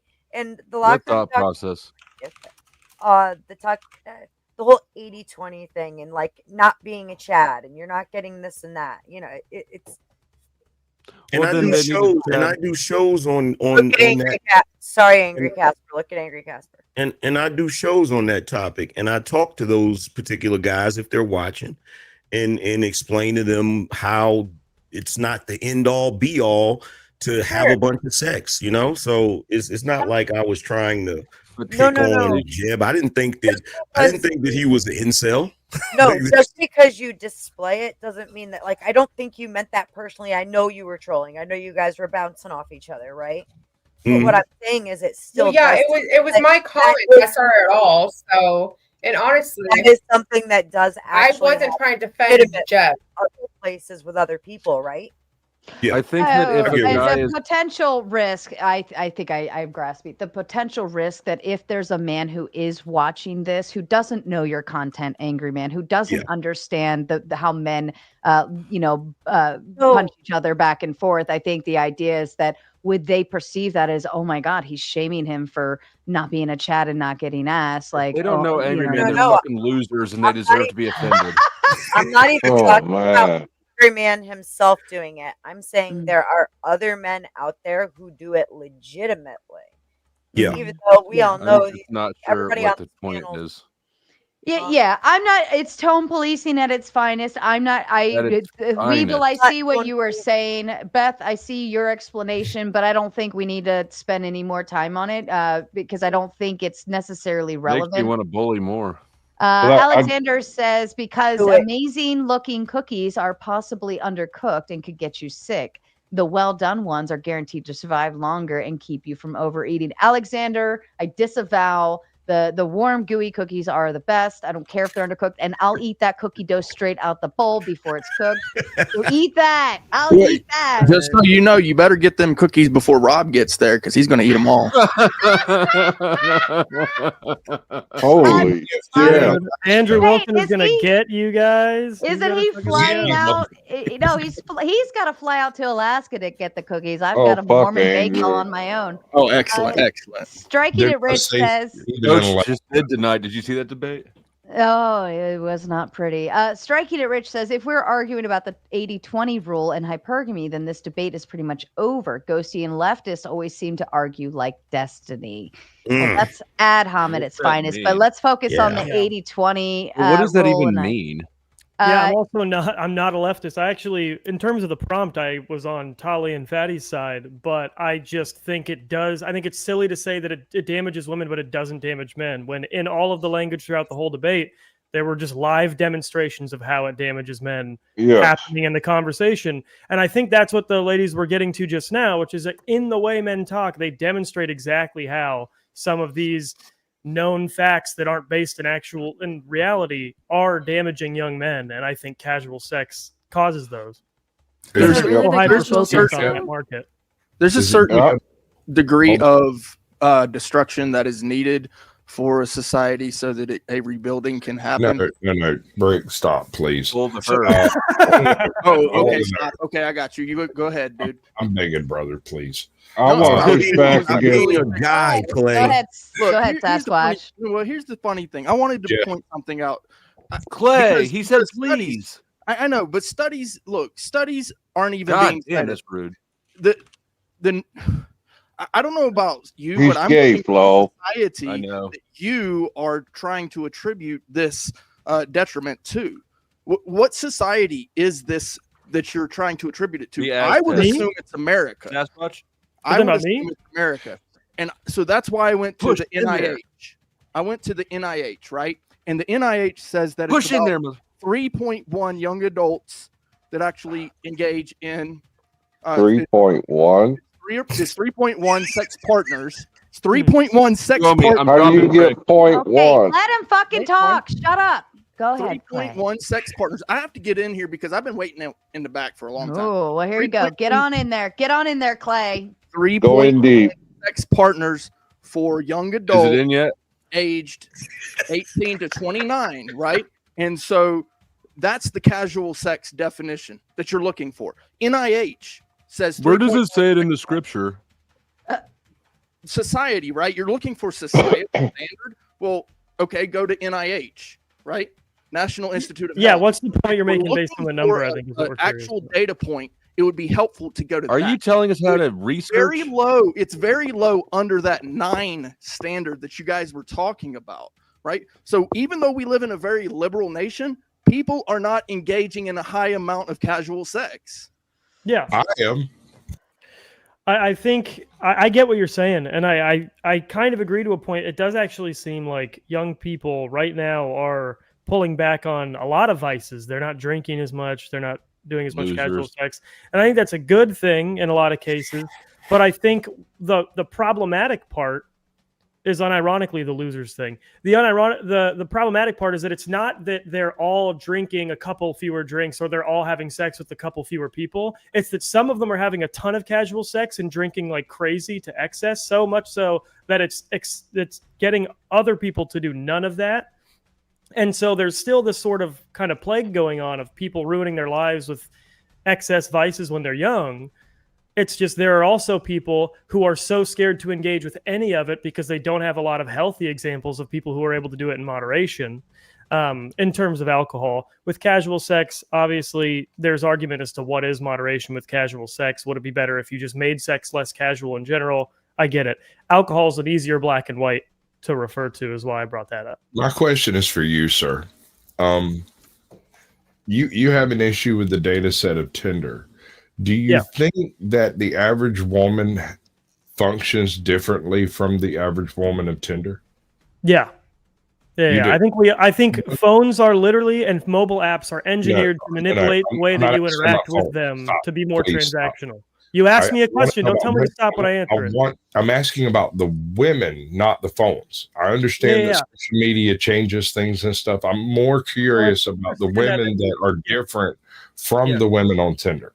Yes, the same woman can be different in real life than on Tinder. Yeah, it's not a different set of women. It's the same woman acting different. That's great. See, but the only problem with that logic is that then we can get into the debate over which one is the authentic person. Because I personally believe that social media didn't. I don't think that social media changed people as much as it showed us who we really are. Oh, that's my opinion. I think most people highly concentrate the aspects of themselves they think will be attractive to other people on social media. And that is why Tinder is such a bad data set to use, because not only are the women behaving in a way they wouldn't online, but the men are being represented in a way they could never sell in person. So I think I get that side of it. I get that side of it. That's not the side that I'm talking about. What I'm talking about is I think that when people are on the internet, because of the level of anonymity, it makes them more comfortable doing and saying things that they wouldn't normally do in person. That's the social part. Yeah, that's the social media part. Yeah, and I get that the argument is like if it's the way they behave in like in a frictionless environment, then that might be the more authentic way. I just disagree with it because I think that the friction is a natural part of life. And so stripping away the friction is actually creating the artificial atmosphere. It's not creating an atmosphere where people are truer to themselves. You do realize that's which came first, the chicken or the egg type argument. Like we could go back and forth forever about that one. I mean, kinda, yeah. But like you could argue that, but I think where it shows is I feel like a lot of people say I became who I was when, and they explain a time where they went through something difficult. And I think that's kind of, they say I realized what I truly felt or what I truly valued when this tough thing happened. That's evidence to me that most people see friction as a way to become more authentic, not as a way to become less. Well, they can depending on the type of person you're dealing with. Sure, yeah. Right. Depending on their character. But then at the same time, when you're on, like when we're online, we're on panels or whatever, right? And you have somebody jump in the chat room and they say something that is very prickish. Like you're like, oh, you're a prick. Like, because if you feel that way and you literally wrote it in a chat room, that's obviously who you are, right? I think maybe I think I get what you're saying. I don't know if them saying that it's like that reflects their personal views more than what they say in real life. I think it's more the fact that they would do that says something about who they are in real life behind the computer. Not necessarily that they believe the thing they're saying, but that they're willing to just throw it out there and hurt people. I think that's something about them as a person that you will see out in real life. Well, yeah, that's what I'm referring to. That's what I'm referring to. But I don't think it's a more real version than the real life version. I think it's just demonstrating something different. But it's one of those things that's revealing your character. Sure, yeah. I don't think so at all. You said what? One thing it's the repressed aspect of yourself, your shadow self, if you know Jungian psychology. Yeah. We all have parts of ourselves that we don't like and we repress or try to deny, but they're there. And so and they tend to escape online. And these, like, that's what I think that a lot of the panelverse, especially if you go to the beef sector, but like the panelverse entirely, like this shit is gestalt therapy for a lot of people. And they come here and let me ask you this, in ways and they express emotions that they can't do in their real life. Go ahead. Let me ask you this, Dusty. Now, would you agree that if a person is online and that is the repressed part of them and they lash out, isn't that also the same part of you that lashes out in a relationship when you start having problems and you get frustrated? Probably. Yeah. No. I mean, like, maybe I don't know. It's a lot of assumptions, but it's possible. There's a lot of assumptions, but it sounds like it from that. Earlier, Angry Man, I want to make sure I understood you earlier. You said that the women need to close their legs in order to alleviate some of this problem. Is that what you said? Basically. I said, sounds like it. No, all right, say it again. That's not what I said specifically. Say it again, then, please. Women need to close their. No, what I said is we should bring back shaming. I said if we get back to a place where women take more pride in being chaste and not being Okay. promiscuous. You feel Well, me? then the truth could be said about men. Men need to learn how to keep their pistol in their holster. Well, here's the thing would about you that. not agree? Here's the thing about that. If you try to regulate men's sexual behavior, you can do that. Cool. But men don't grant access to sex. Women do. So a man can't pull his gun out of his holster. A man can't enter a club that he's not allowed to enter. Because if he does, we know what that is. Are you sure? Yeah, but He also but can't some enter a club that he doesn't responsi- try to enter himself. The responsibility falls on the man also, not to be just a animal out there trying to hump everything. Let No me one interrupt said it doesn't. everyone. As for Uncle Rody Fatty has paid to allow Mr. Azroon 5 casual minutes uninterrupted to give his perspective. Here's mine. Sex equals anger management equals try it more often and you won't be so angry, man. All right, Azroon, say what you need to say, sir.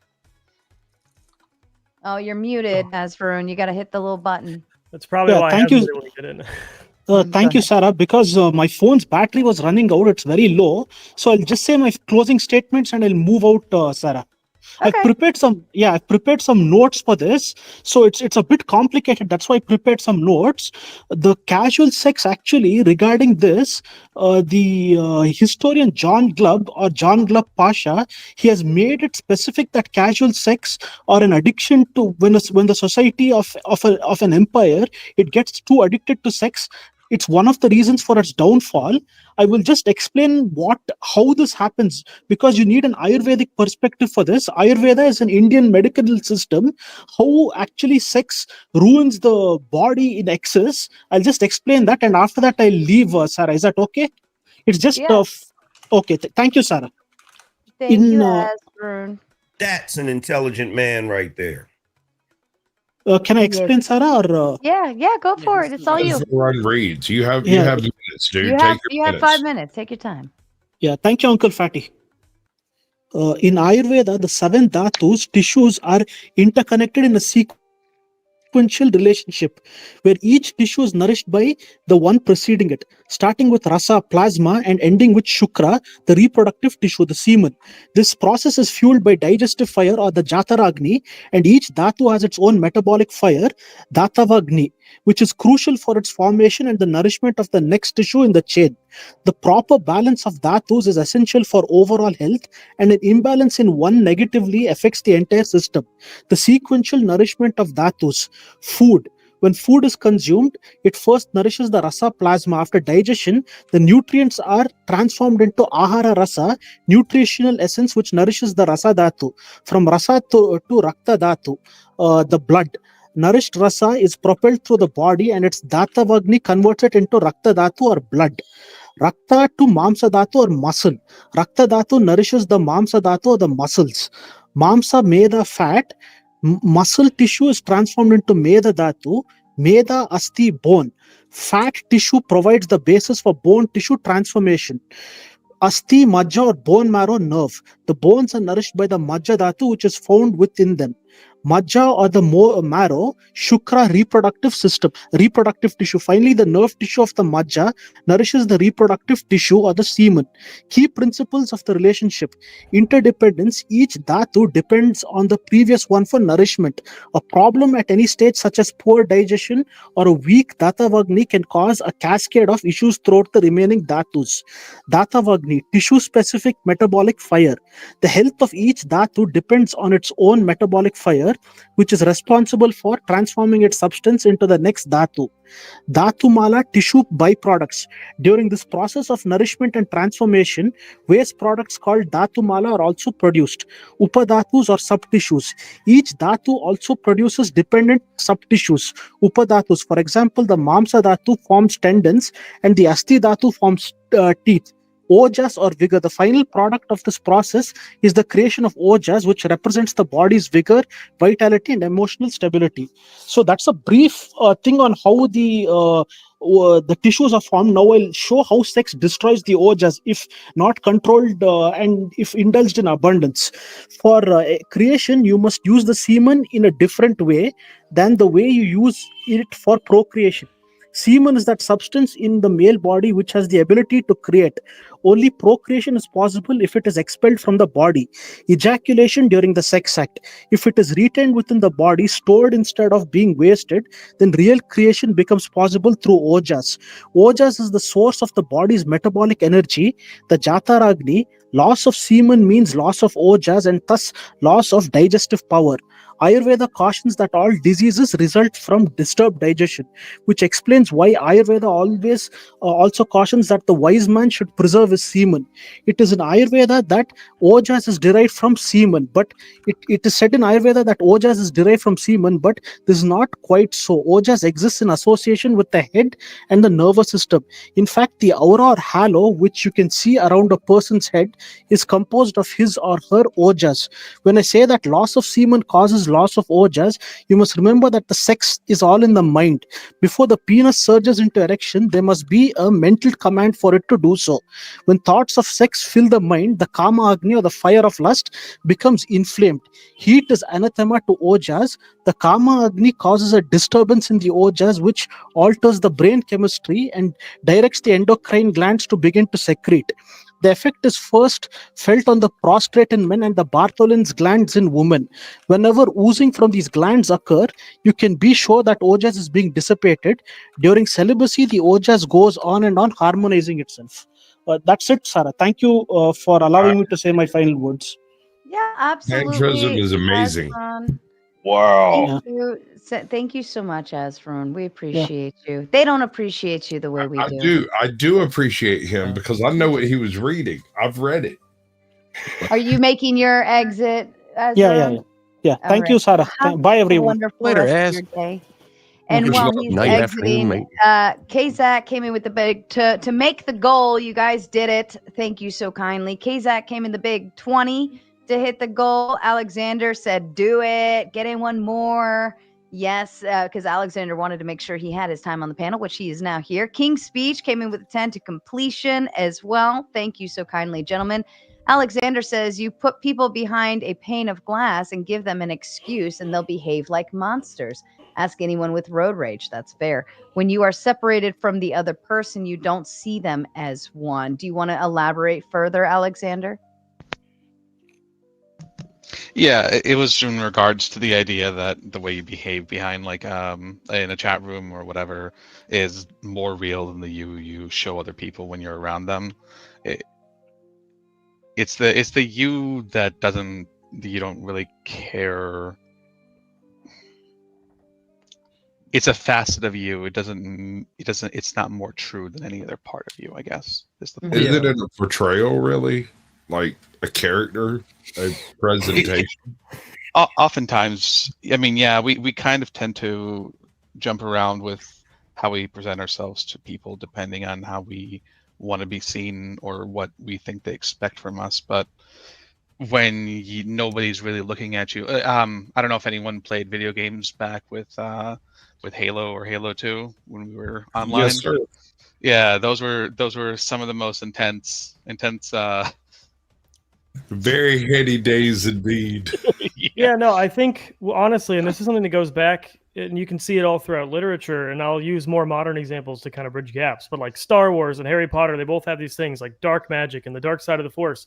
They don't say that's the real you being channeled into the Force or into magic. They say that's the hate. That's all your anger and your hate being channeled into this thing that you're putting out into the world to get it out of you. And I think the reason why it's portrayed that way is to assert the idea this is not this person.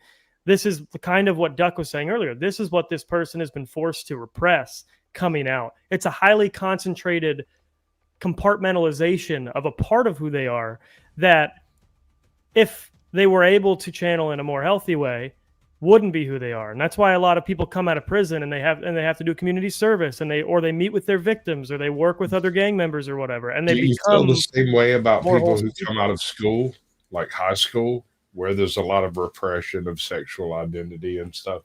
Oh, 100%. Yeah, but I wouldn't say that their Yes. sexual Okay. identity is the same thing as like dark magic, Whoa. but it's a highly concentrated compartmentalized aspect of them in that sexuality. That's why they go to college and have a lot of sex, is because that's what they have to repress. I hate And to if I I can, hate to be a stickler, but Mhm. I gotta speak up. I really didn't like the analogy that there is no dark side of the force. Jeb, you should know better. There's only the force. Oh, true. Yeah. And before understand. you dive into that, anybody watching over on Dusty's side, for safety purposes, I'm going to go ahead and shut him down. If you want to continue the conversation, come on over here. We're at the Gauntlet, and that is at the Gauntlet Debate. But I love you guys. Thanks for hanging out and watching Dusty and supporting him so well. We love you. So Fatty tucked his tail and ran when he saw me coming. I don't know why. He's scared of me. No, I he was going took to his ask him. son and ran a long time before He you left got ages ago. Long Yeah, time he ago. was I must have gone, been back in the live stream. I was going to ask Fatty, like, if he's so against casual sex, then why is he like pro polygamy? I don't know.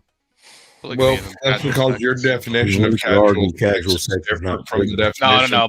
utilized for this. There's no definition in which polygamy is casual sex. Sorry. Wait. Yeah. Right. No, you're correct. Well, it's not. Okay. It's different. I'm saying that the prompt casual that was used was different from both my definition and everyone else's. Hey, man, the only casual sex I ever had is when I had a Tinder still. It's like the ultimate, that casual was life brought right up. there. Yeah, dude, like, oh man, like I was telling my chat, I'm like, no matter how far right you lean, if you go on to Instagram or Tinder, I always call it the wrong thing. If you go on to Tinder and you tell these girls, yeah, I don't give a fuck about politics, like you'll have like 15 leftist chicks hitting you back, being like, oh yeah, I'll come on over, I'll a little bit of something. And then you sub them up and they become Republicans. It's amazing. Oh my God. Yeah, that's only if you don't use a condom. Right? Yeah, like Ghost- I told my chat. Oh, go ahead. Ghosty, what are you thinking? You got quiet. I feel like you kind of got pushed around today, and I want to make sure you.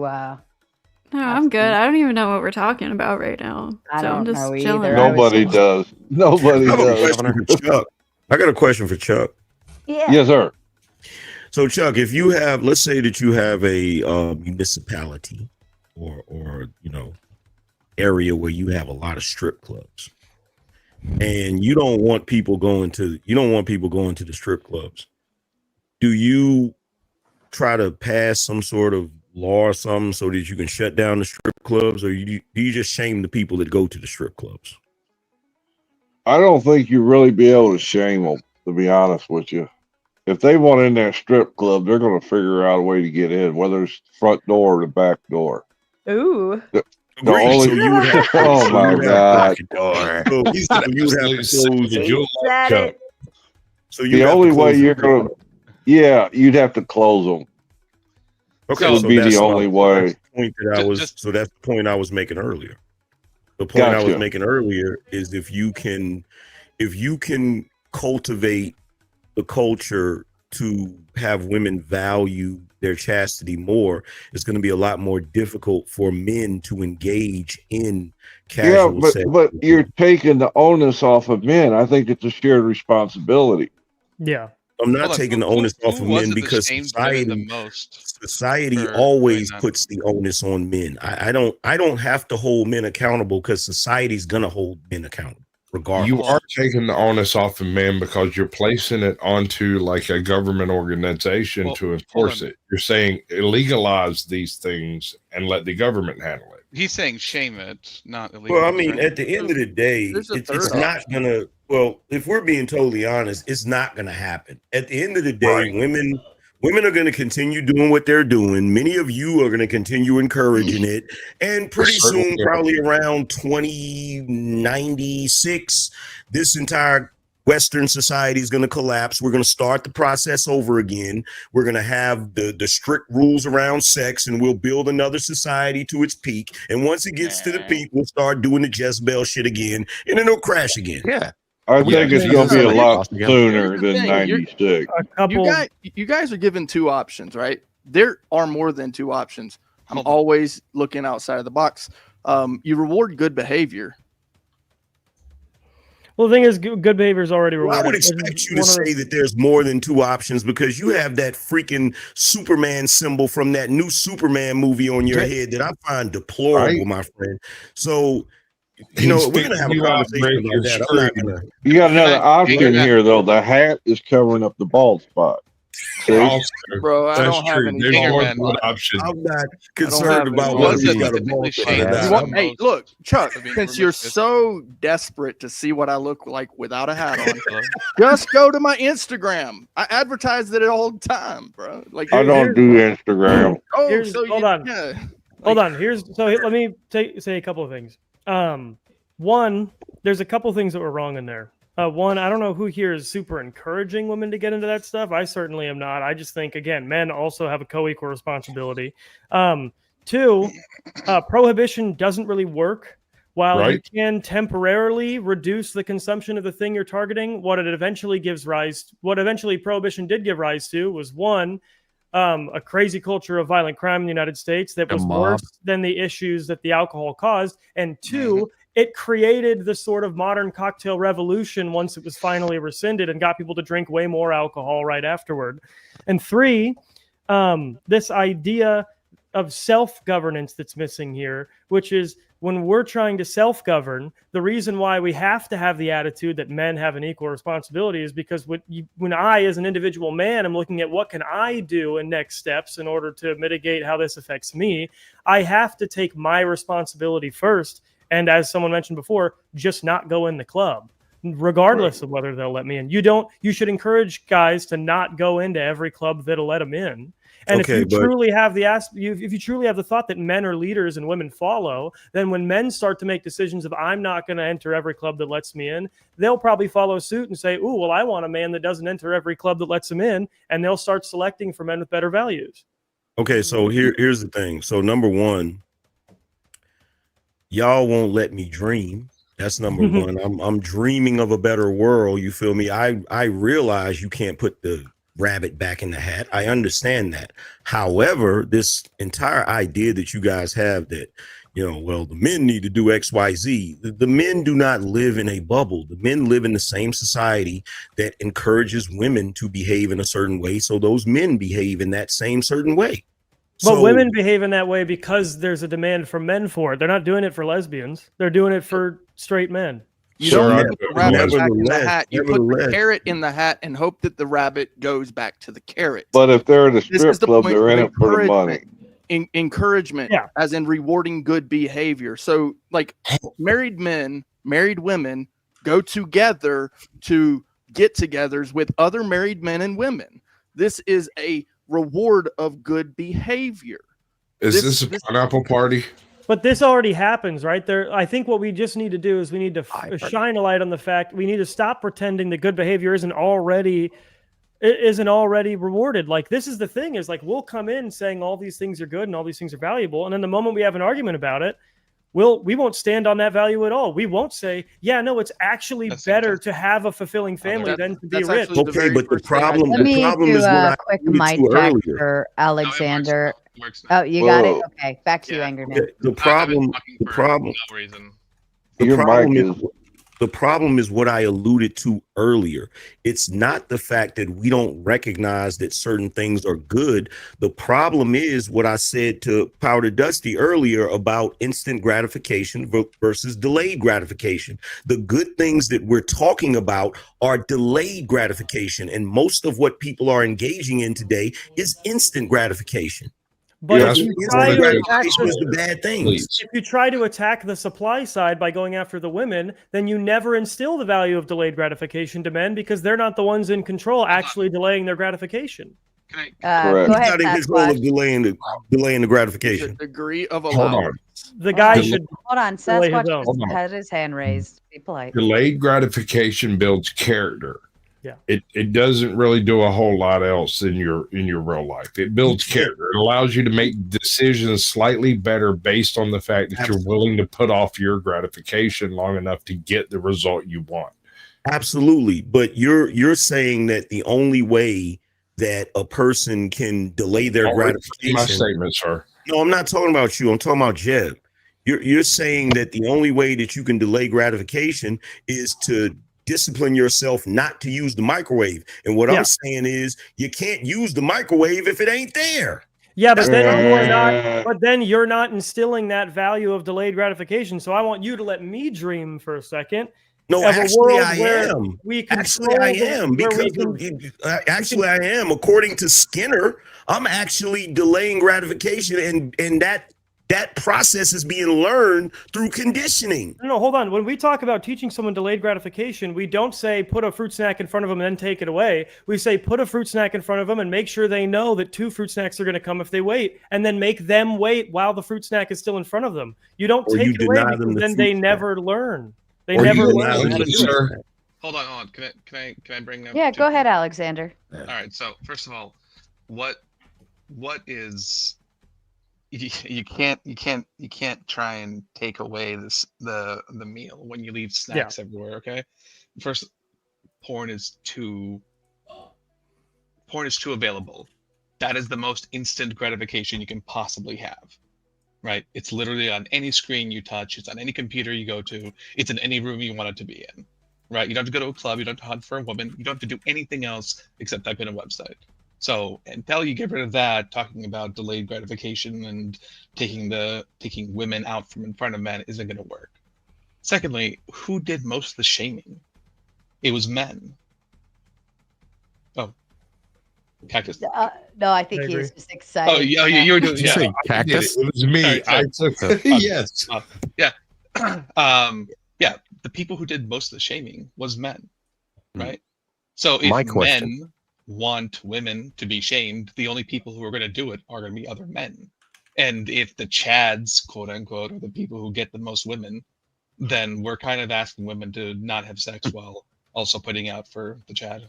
So basically, this is the same argument that basically women are children and we can't put any type of autonomy or any type of agency on them to actually do something that would benefit the society. No, so they're just mindless. That's not what I said. So they're just mindless Jezebels running around here, and you can't hold them to a standard, basically. No, but I'm saying that your prescription. Hold on. Let him respond. Go ahead, Alex. Same routine. That's kind of what you're saying about men. Women to a standard, the buck always gets passed over to the damn men. Hold on. Behavior. Everybody, shut the fuck up. Go ahead, Alexander. I know you want to respond to that. The behavior, the person you want to change their behavior is women, but women don't have an incentive to do that, right? So you want them to force themselves to do something, but you want men to continue trying to pressure them into doing the opposite. They do have an incentive to do that. No, they don't. What's the incentive? They actually do. What's the incentive? So men are worthless? No, that's not what I said. Well, I think essentially women can have their cake and eat it too. Yeah. And the reason why is because we have the babies, right? So essentially, I could hypothetically, God, I'm waiting for the clip on this one. I could go around and fuck whoever I want, and I could still end up getting married to generally most men, right? I could still end up getting married, and I could still have babies. I could still have the home, and I could still have the dream, and I could still have all those things. Whereas men, you don't have that option. It's harder for you to access all the fucking around and the wife and babies to go with it.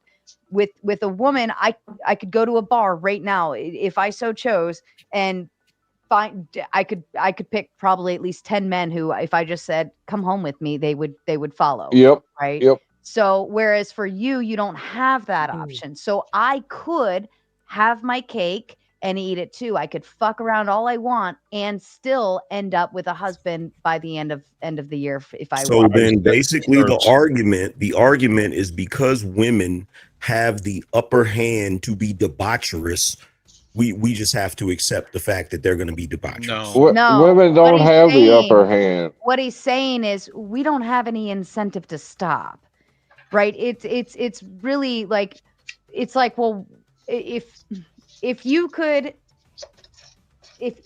have it all your way without any consequence, there's no consequence to it. There's no downfall. There's no, I mean, yeah, people say, well, people don't wife up hoes or whatever. That's that's the entire point. That's the entire point of my position of the casual sex argument.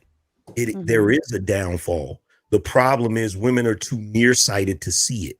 Well, men are too, right? Because they hold on, experience hold the on. same life. Hold on, hold on, Who hold on, wants hold who wants the on. status quo to But change? are women still getting married? Are men still having relationships with them? Are they still having babies? Are they still able to get a divorce and move on and find somebody else? Like there's no incentive for me not to get away with everything I want. Yeah. Do you see what I'm saying? There's no immediate you're talking about the downfall. There's no immediate downfall. The downfall is further down the road. Yeah, so That's so what I'm Angry Man, saying. I want to tell you something that if my there's one father at all. told me a long time ago. He said, "My mother and your mother are both mothers." Do you understand what that means? Yep. I don't know what the hell you just said. Angry Man, do you understand what that means? What is that? Give me Yeah, Say that again. for me. Break it down for me. That means both of our mothers opened their legs, and now we are here. Yeah, no shit. Yes. Yeah. I'm Right. trying You to understand figure out what where that you're means? going with this. I'm trying to figure out All where of you're our going. moms are Yeah. sluts. Holy shit. Your mama's a Oh, hoe. Your grandmama's a hoe. Your great grandma's a hoe. Grandma was They're a all hoe. hoes. Yes. Look, Yeah, but Wait, here's did the he reality. The Thank you. reality is follow when That's my the mother. reality, bro. Well, here's the reality. Here's the reality, Clay, and this is the part you left out. When my mother opened her legs and got pregnant and had me, she was a married woman. And she got fucked. And she was a married woman. Whoa. I don't have a problem Yes. with sex. You're not getting it. You're seems trying to like you do the same Having thing. sex Hold on. doesn't Now equal you're insult. trying to do the same thing to me that y'all were doing to Fatty earlier. You're trying to make it seem like I'm against sex. let me cool it down. I apologize. I don't mean it as an insult. My point is this, that it takes two to tango. And if we put all of the blame on one side, then we forget that there is a partner in that dance.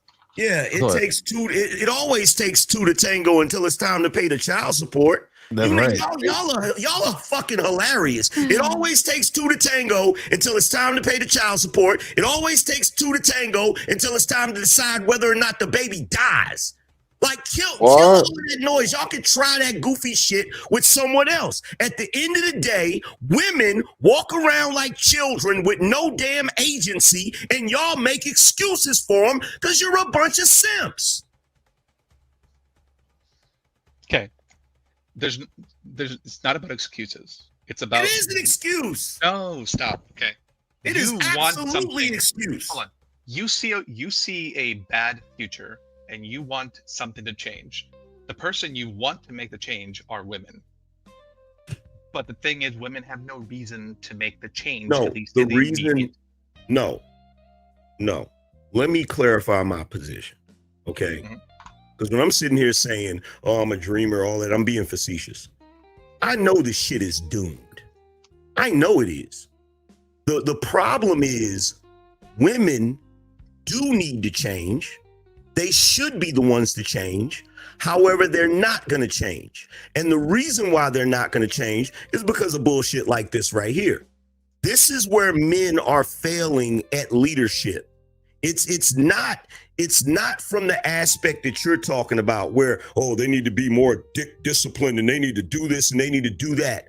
No, it's because there are too many men that make excuses for women when they make poor choices. Our entire society has gotten to the point where we socially accept women making poor choices that affects the entire community.